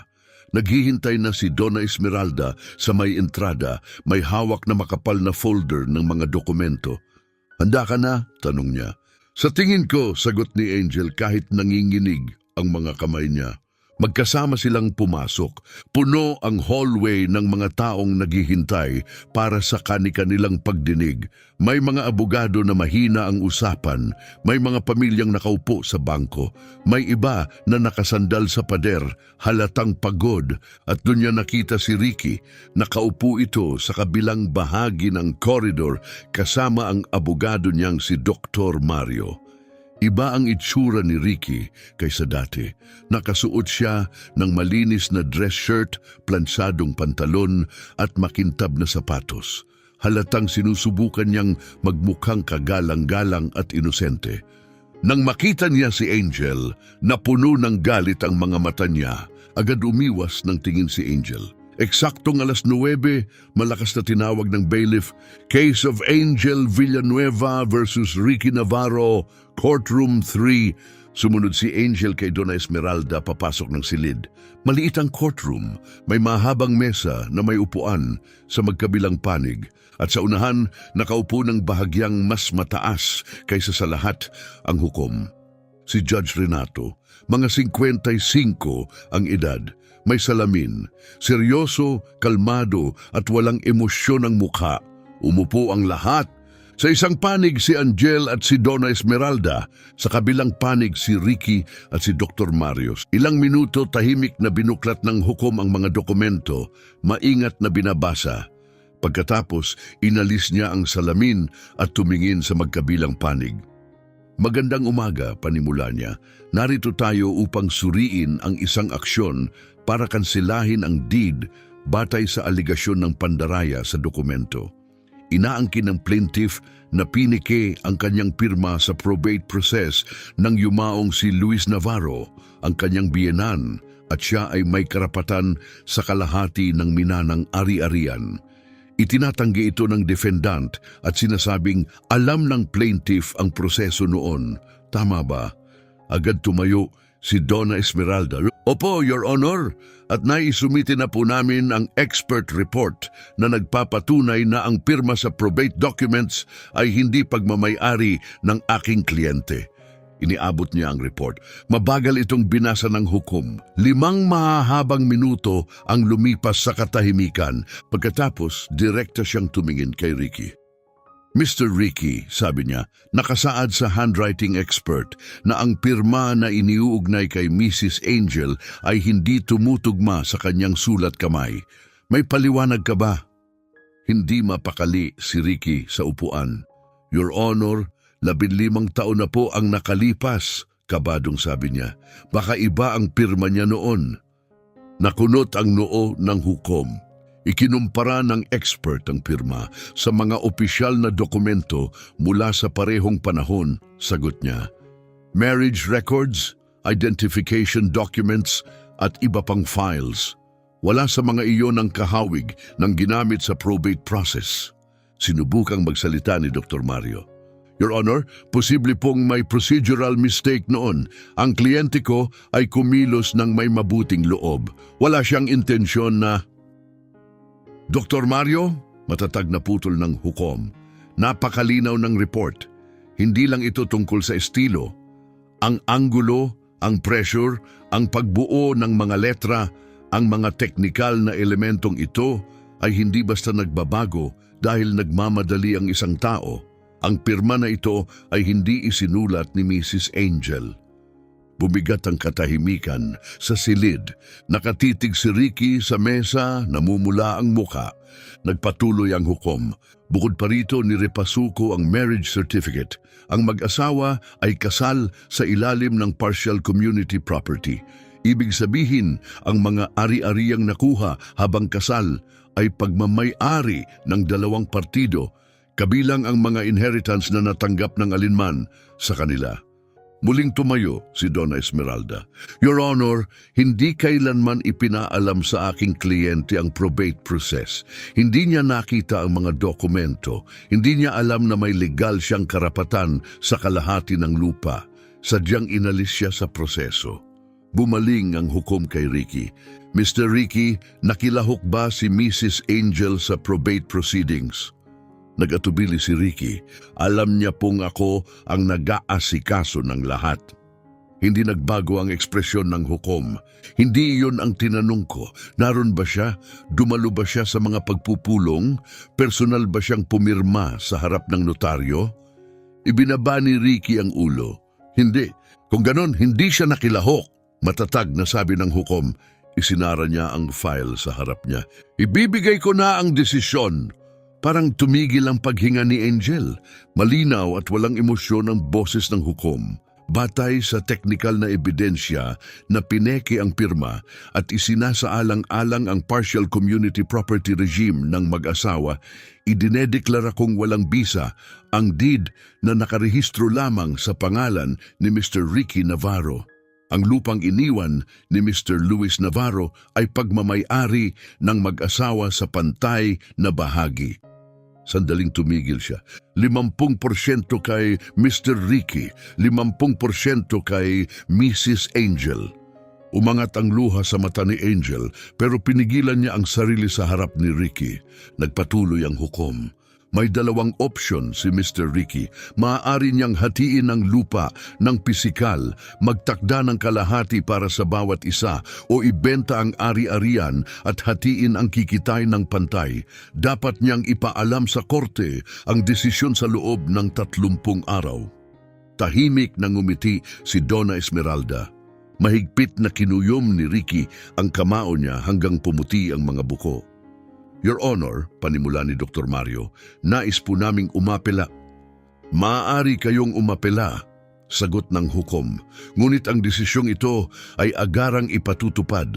Mananatiling frozen ang lupa hanggang makumpleto ang paghahati. Tumunog ang martilyo. Hearing adjourned. Tumayo ang lahat. Lumabas si Angel ng courtroom na nanginginig ang mga paa. Marahang hinawakan ni Donna Esmeralda ang braso niya. Nananalo ka, Angel, bulong niya. Nananalo ka. Sa hallway, sumandal si Angel sa pader at sa wakas ay hinayaan ang sarili na umiyak. Umiyak siya sa ginhawa. Umiyak siya dahil dumating na ang hustisya. Umiyak siya dahil sa unang pagkakataon sa buhay niya may naniwala at nagdepensa sa kanya. Dumaan si Ricky sa tabi niya nang hindi man lang siya tinitingnan. Mahigpit ang mukha sa galit. Sumunod si Dr. Mario. Mahina ang boses habang sinusubukang pakalmahin siya. Sa labas ng courthouse, ipinaliwanag ni Donna Esmeralda ang susunod na mangyayari. May dalawang pagpipilian si Ricky, sabi niya. Hahatiin niya ang lupa at magmamarka ng kalahati para sayo o ibebenta niya ang buong property at ibibigay sayo ang kalahati ng pera. At kung tumanggi siya, tanong ni Angel, mag-uutos ang hukom ng judicial sale, sagot ni Donna Esmeralda. I-auction ang lupa at paghahatian ng pera. Pero kadalasan, nagdedesisyon na ang mga tao bago umabot doon. Nilunok ni Angel ang laway. Magkano kaya ang halaga ng lupang yon? Sandaling tumigil si Donna Esmeralda, mabilis na nagkalkula sa isip. 12 ektarya ng magandang lupa, may bahay at may access sa tubig. Aabot yan ng humigit kumulang 360,000 reais. Mahinahong pagkukwenta ni Donna Esmeralda. Ang kalahati niyan ay 180,000. Nahilo si Angel, 180,000 reais. Mas malaking halaga iyon kaysa sa anumang naisip niyang mahahawakan sa buong buhay niya. At gaano katagal bago ko makuha? Mahina niyang tanong. Kung pipiliin niyang ibenta mga 3 o 4 na buwan, paliwanag ni Donna Esmeralda. Kung hahatiin naman niya ang lupa ng pisikal, mas matatagalan. May surveying, papeles, registrasyon. Depende. Tumango si Angel, pilit inuunawa ang lahat. Pinisil ni Donna Esmeralda ang kamay niya. Pinaghirapan mo ito, Angel, hindi ito swerte, hustisya ito. Doon mismo sa bangketa, sa harap ng courthouse, niyakap siya ni Angel. Maraming salamat sa lahat. Hindi mo kailangang magpasalamat, mainit na sagot ni Donna Esmeralda. Umuwi ka muna at magpahinga. Mag-uusap tayo ulit sa mga susunod na araw. Nagpasya si Angel na maglakad pa uwi sa maliit niyang inuupahang kwarto imbes na sumakay ng bus. Kailangan niya ng oras para mag-isip. Huminga. Damdamin ng nangyari, nanalo siya. Matapos ang mga buwan ng takot, kahihiyan at pakikibaka, nanalo siya. Kalahati ng lupang iyon ay sa kanya. At habang naglalakad siya sa mga kalsada ng Patos de Minas, malinaw na malinaw ang isang bagay sa isip niya. Hindi niya sasayangin ang perang iyon. Hindi niya ito gagastusin ng pabaya.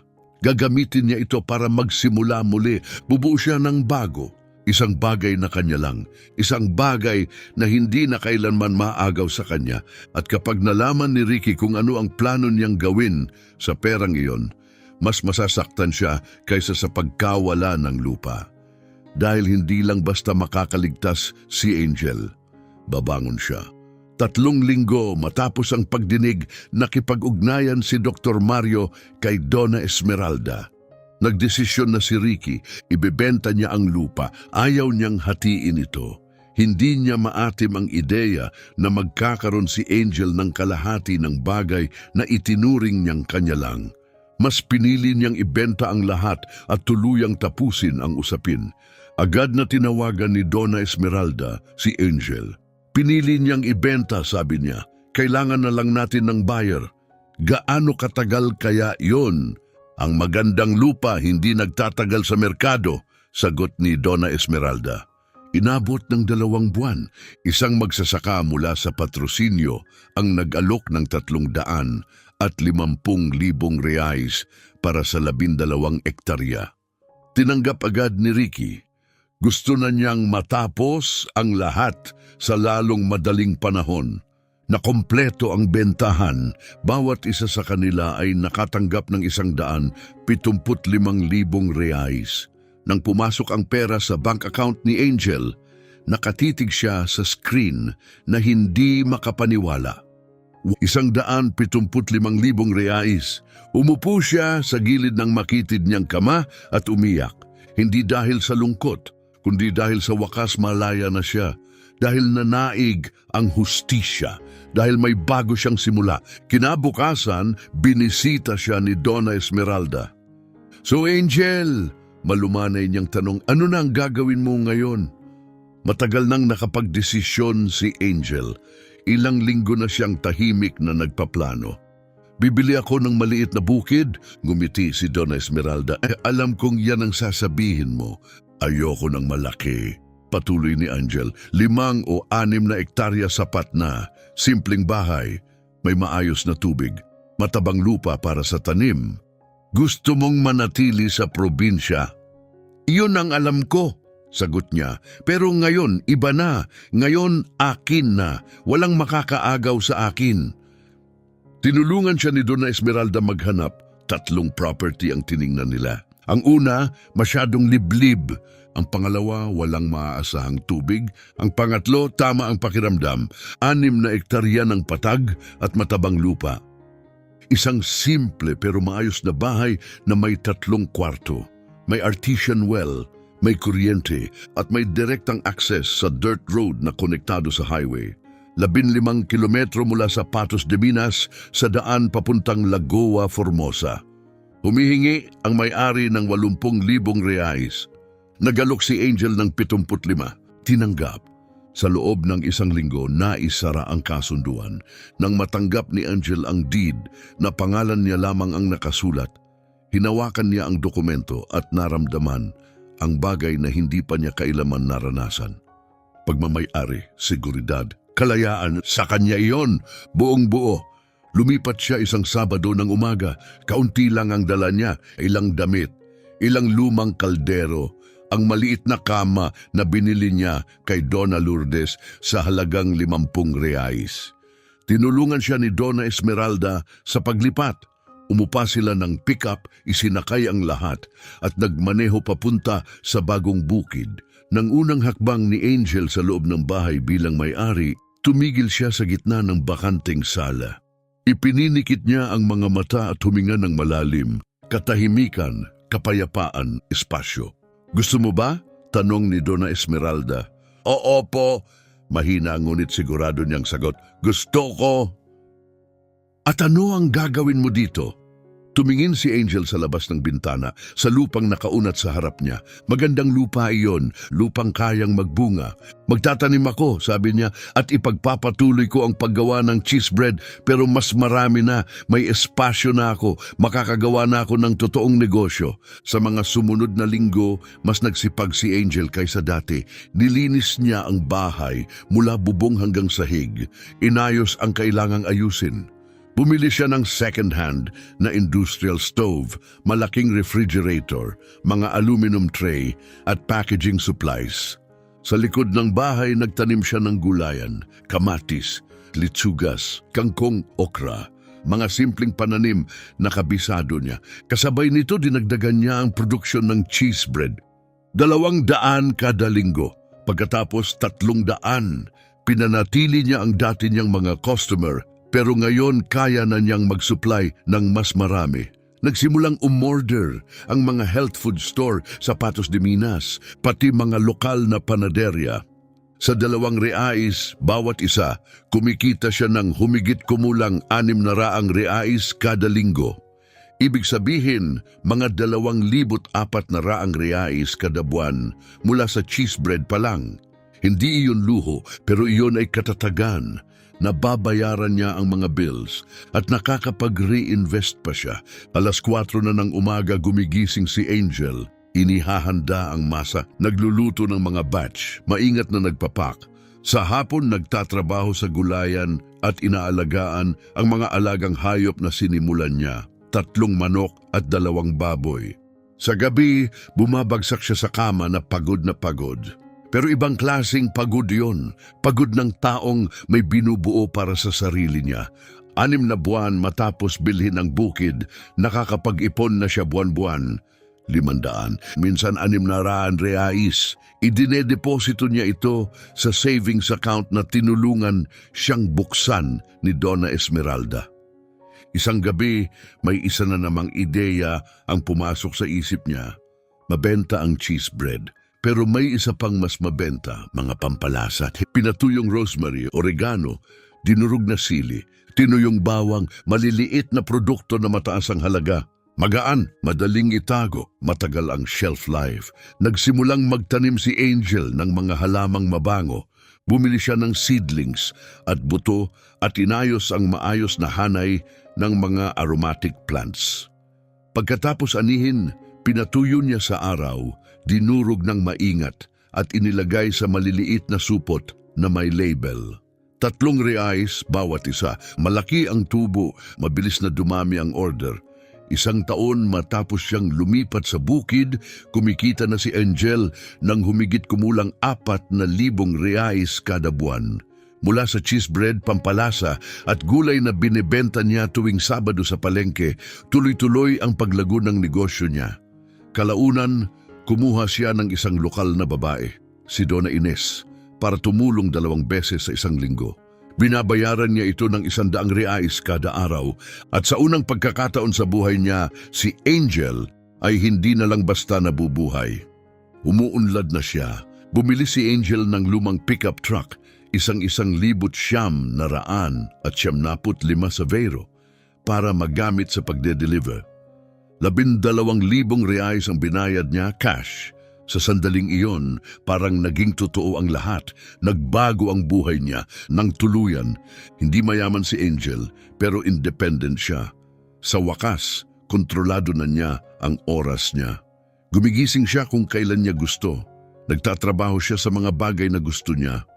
Hindi na niya kailangang magpaliwanag kaninuman. At higit sa lahat, wala nang sumisigaw sa kanya. Wala nang nangiinsulto sa pagsisikap niya. Wala nang tumatrato sa kanya na parang mas mababa siya kaysa sa iba. Isang Sabado, sa lokal na palengke, open-air market, may nakasalubong si Angel mula sa nakaraan. Si Donna Herminia, ang kapitbahay na mahilig sa chismis. Angel, ikaw ba talaga yan? Tanong ni Donna Herminia gulat. Ako nga po, Donna Herminia, kalmadong sagot ni Angel. Tinitigan siya ng matandang babae ng sandali. Naku, iba ka na, hindi ko maipaliwanag, parang mas magaan ka. Ngumiti si Angel. Mabuti po ako. Bumili ako ng maliit na bukid at ako na ang nagpapatakbo mag-isa. Mag-isa at gumagana? Tanong ni Donna Herminia na mamangha. Opo, sagot ni Angel. Walang pag-aalinlangan. Lumapit si Donna Herminia at ibinaba ang boses. At narinig mo na ba ang tungkol kay Ricky? Nanikip ang sikmura ni Angel pero pinanatili niyang neutral ang mukha. Anong narinig? Nagningning ang mga mata ni Donna Herminia. Iniwan siya ni Lola, kumuha ng malaking pera at nawala. Nag-asawa siya ng lalaki mula Uberlandia. Hindi sumagot si Angel. Napakasama ng kinahinatnan ni Ricky. Patuloy ni Donna Herminia. Walang lupa, walang ipon, wala. Ngayon, caretaker na lang siya sa isang bukid malapit sa dati mong tinitirhan. May sweldo siya at nakatira sa maliit na bahay na ibinibigay ng may-ari. Sabi ng mga tao, sobra na raw siyang umiinom. Tahimik si Angel. Wala siyang awa, wala siyang galit, wala siyang nararamdaman. Isang kaisipan lang ang dumaan sa isip niya. Lagi nating inaani ang itinatanim natin. Nagpatuloy pa si Donna Herminia. At ikaw, may kasama ka na ba? May boyfriend? Wala, sagot ni Angel. At hindi ko kailangan. Gumawa ng disapproving na mukha si Donna Herminia. Hindi maganda ang babaeng mag-isa. Magalang nang ngumiti si Angel. Hindi po ako mag-isa, Donna Herminia. Malaya po ako. Magkaiba po yon. Hapong iyon, nagmaneho si Angel pabalik sa bukid gamit ang pickup na puno ng mga bakanteng kahon. Palubog na ang araw, pinipintahan ang langit ng kahel at ginto. Ipinark niya sa harap ng bahay, bumaba at tumingin sa paligid. Lahat ay kanya, bawat sulok, bawat halaman, bawat ladrilyo at walang sino man kahit kailan ulit ang makakaagaw nito sa kanya. Pero hindi pa rin alam ni Angel na malayo pa sa pagtatapos ang kwento niya. Dahil sa loob lamang ng ilang linggo, lilitaw si Ricky sa gate ng bukid niya at ang hihingin niya ay isang bagay na hindi kailanman inakala ni Angel. Lumipas ang 2 taon at sa panahong yun tuluyang nagbago ang bukid ni Angel. Ang bahay na dati simple at plain, ngayon ay may bagong front porch. Ipinagawa yun ni Angel gamit ang naipon niyang pera. Hindi man ito marangya, pero maganda. Pininturahan ito ng puti, pinalamutian ng mga nakasabit na paso ng bulaklak at mukhang mainit at welcoming. Lumago rin ang negosyo niya, hindi na lang cheese bread at pampalasa ang ginagawa niya. Ngayon, gumagawa na rin siya ng homemade na jam, mga garapon ng dulce de leche, cassava starch biscuits, at iba pang tradisyonal na produkto na mabenta sa mga artisan food store. Kumuha siya ng 2 pang babae mula sa lugar. Nandyan pa rin si Donna Ines at ngayon may Maricel at Clelia na 2 babaeng nasa 20s na nakatira malapit at nangangailangan ng kita. Binabayaran ni Angel ang bawat isa ng 200 reais kada araw, 3 beses sa isang linggo. Tumutulong sila sa produksyon, pagpapak at paglilinis. Tumaas ang kita niya. Kumikita na siya ng humigit kumulang 7 hanggang 8,000 reais kada buwan. Kalahati ay iniipon niya. At ang kalahati, ibinabalik niya sa bukid bilang reinvestment. Bumili siya ng mas maraming kagamitan, mas malaking industrial oven, professional mixer, stainless steel shelves para sa storage. Opisyal siyang nagparehistro bilang MEI sa sarili niyang pangalan, Angel Villanueva. Artisan Products, sarili niyang CNPJ. May invoices, lahat legal at organisado. Nagsimula siyang dumalo sa mga family farming fair sa buong rehiyon, Patos de Minas, Patrocinio, Lagoa Formosa.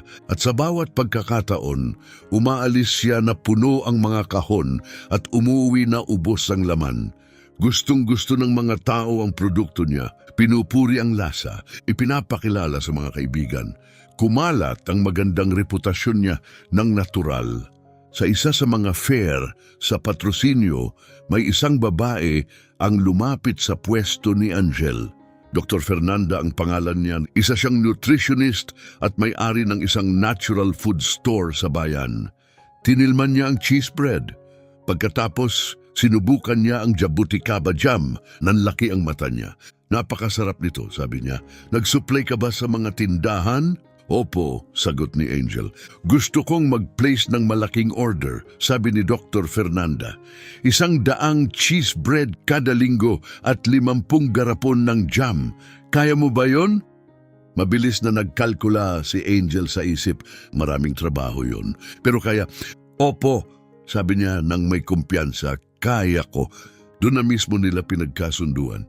Mula noon si Dr. Fernanda ang naging pinakamalaking customer ni Angel. Ang iisang order na iyon, nagdadagdag sa kanya ng humigit kumulang 400 reais kada linggo. Sa mga sumunod na buwan, nagsimula na ring umorder ang ibang tindahan. Napagtanto ni Angel na kailangan na niya ng isa pang tao.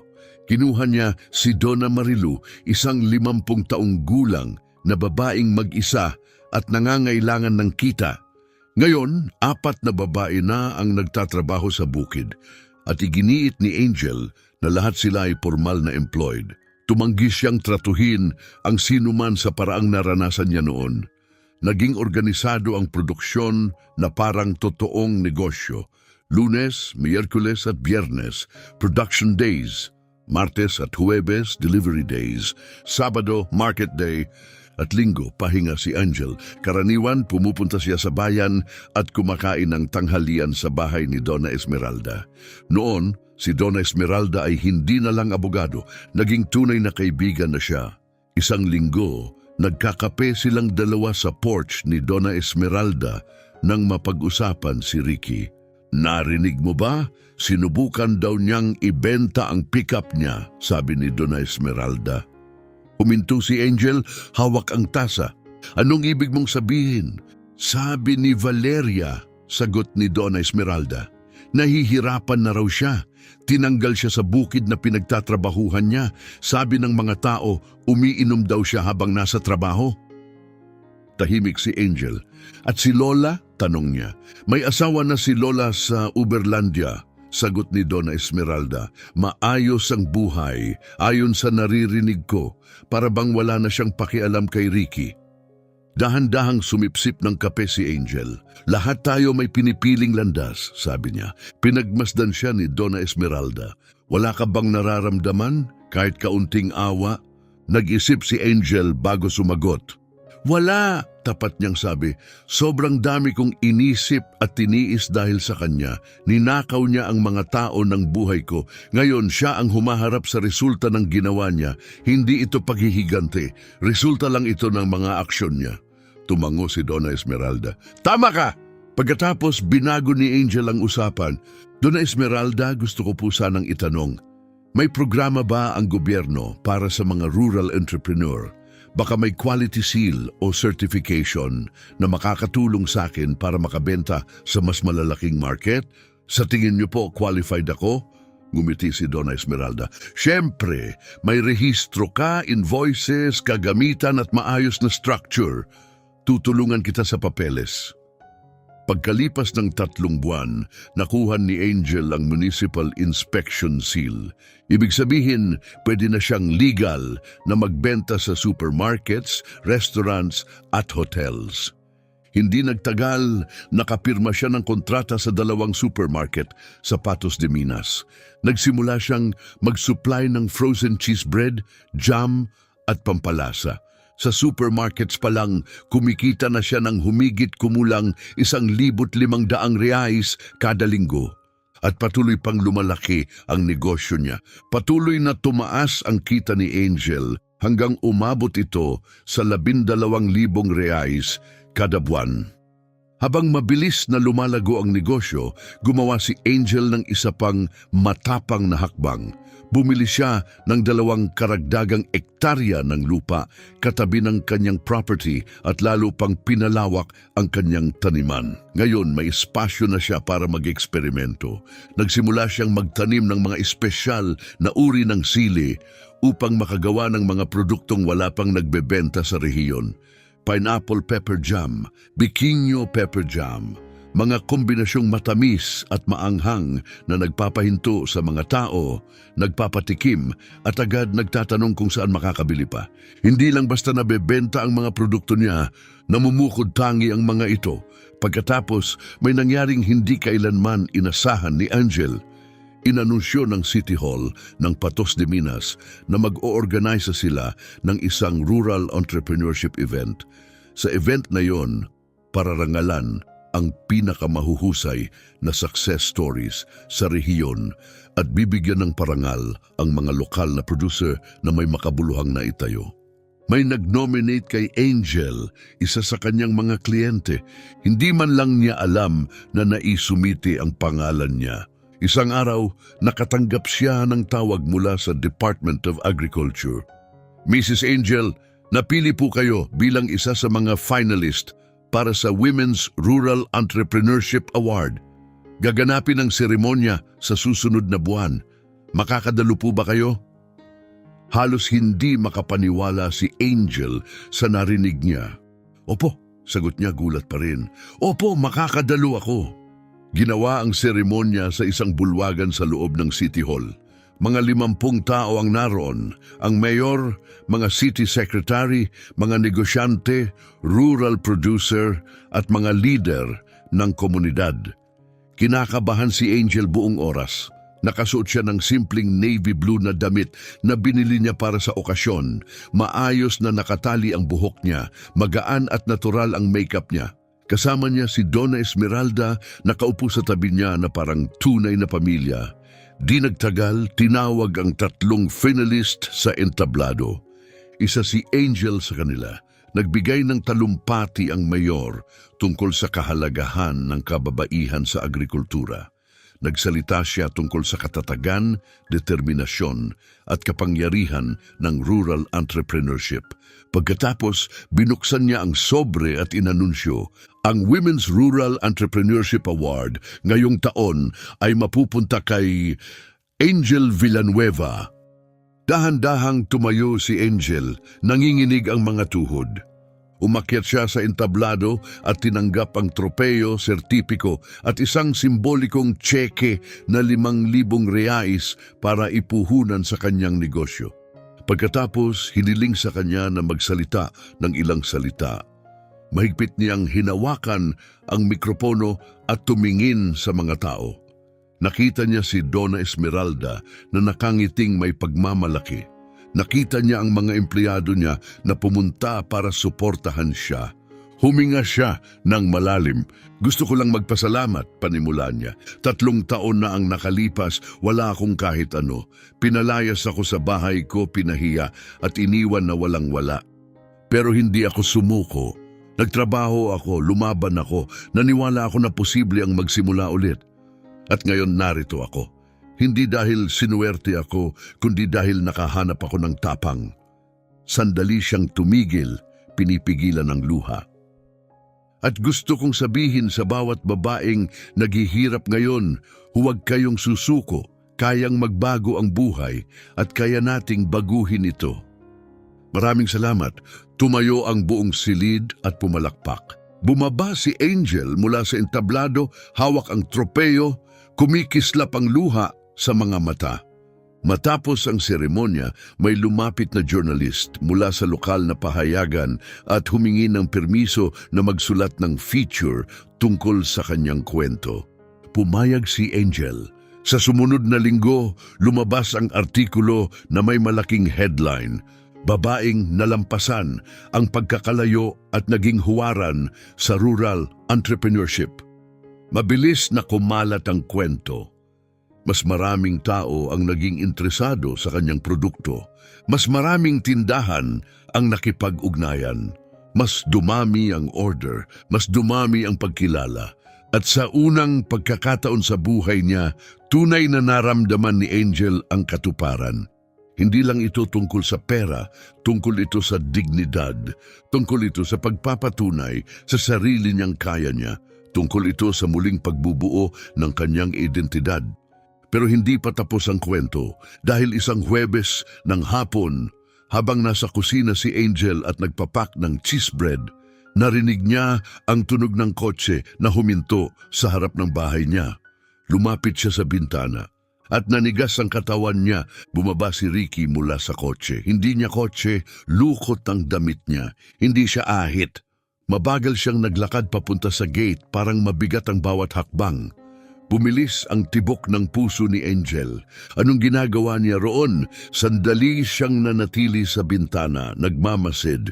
Huminto si Ricky sa gate, nakalagay ang mga kamay sa bulsa, nakatitig sa bahay. Mas maliit siya kaysa sa naalala niya. Mas payat, mas matanda, talunan. Huminga ng malalim si Angel, pinunasan ang mga kamay sa apron at lumabas. Huminto siya mga 3 metro mula sa gate. Ano ang gusto mo dito, Ricky? Malamig niyang tanong. Itinaas ni Ricky ang ulo, may maitim na bilog sa ilalim ng mata, maputla ang balat, at kahit mula sa distansya, naamoy ni Angel ang alak. Angel, kailangan kitang makausap, sabi niya. Wala tayong pag-uusapan. Pakiusap, giit niya. 5 minuto lang. Tinawid ni Angel ang mga braso. Hindi niya bubuksan ang gate. Hindi niya hahayaang makapasok ito sa property niya. Sabihin mo na dyan kung ano ang sasabihin mo. Tumingin si Ricky sa ibaba, pagkatapos ay muli sa kanya. Hindi ako maayos, Angel, hindi talaga. At anong kinalaman ko doon? Matigas ang boses ni Angel. Lumunok si Ricky. Alam kong nagkamali ako. Alam kong masama ang trato ko sa'yo. Pero kailangan ko ng tulong. Napatawa si Angel ng maikli at tuyo. Tulong? Pumunta ka dito para humingi ng tulong sa akin? Wala na akong ibang malapitan, mahina niyang sabi. Nawala si Lola, kinuha ang pera at umalis. Nawalan ako ng trabaho, nangungupahan lang ako sa maliit na kwarto. Halos wala akong makain. At iniisip mo na maawa ako sa'yo? Sagot ni Angel. Lumapit si Ricky sa gate, nanginginig ang boses. Angel, mag-asawa tayo nun. Napakarami nating taon na magkasama, sabi ni Ricky. May ibig sabihin, dapat yon. Taon na magkasama, agad umakyat ang galit ni Angel. Taon na tinrato mo akong katulong. Taon na pinahiya mo ako minamaliit at ipinaparamdam na wala akong halaga. At noong pinakakailangan kita, itinapon mo ako na parang basura. Alam ko, bulong ni Ricky. Alam kong mali ako. Hindi ka lang basta nagkamali, Ricky. Matalim na sagot ni Angel. May mga pinili kang desisyon. Pinili mong alisin ako sa mana. Pinili mong pekein ng pirma ko. Pinili mo si Lola. Pinili mo ang bawat pagtataksil. Ibinaba ni Ricky ang ulo, hindi kayang salubungin ng mga mata niya. Mali ako, ulit niya. Inaamin ko. At ngayong ikaw na ang naghihirap, patuloy ni Angel. Ngayong nawala na sa iyo ang lahat, ngayon ka lalabas dito at hihingi ng tulong. Nasaan ka nung ako ang nangangailangan? Nasaan ka nung nakatira ako sa maliit na inuupahang kwarto, naglilinis ng mga bahay at hirap na hirap para lang may makain? Mabigat na lumunok si Ricky. Angel, kailangan ko lang makahiram ng pera. Sapat lang para makabangon ulit. Babayaran kita. Sumpa. Tinitigan siya ni Angel, may halong pagkasuklam at isang maliit na awa na ayaw niyang maramdaman. Hindi mo mababayaran kahit ano, matatag niyang sabi, dahil wala ka ring paraan. At kahit meron ka pa, hindi pa rin ako magpapahiram ng kahit 1 sentimo. Nanikip ang mukha ni Ricky. Pero may pera ka, giit niya. Ibinenta mo ang lupa, maayos ka na. Maayos ako dahil pinaghirapan ko, sagot ni Angel.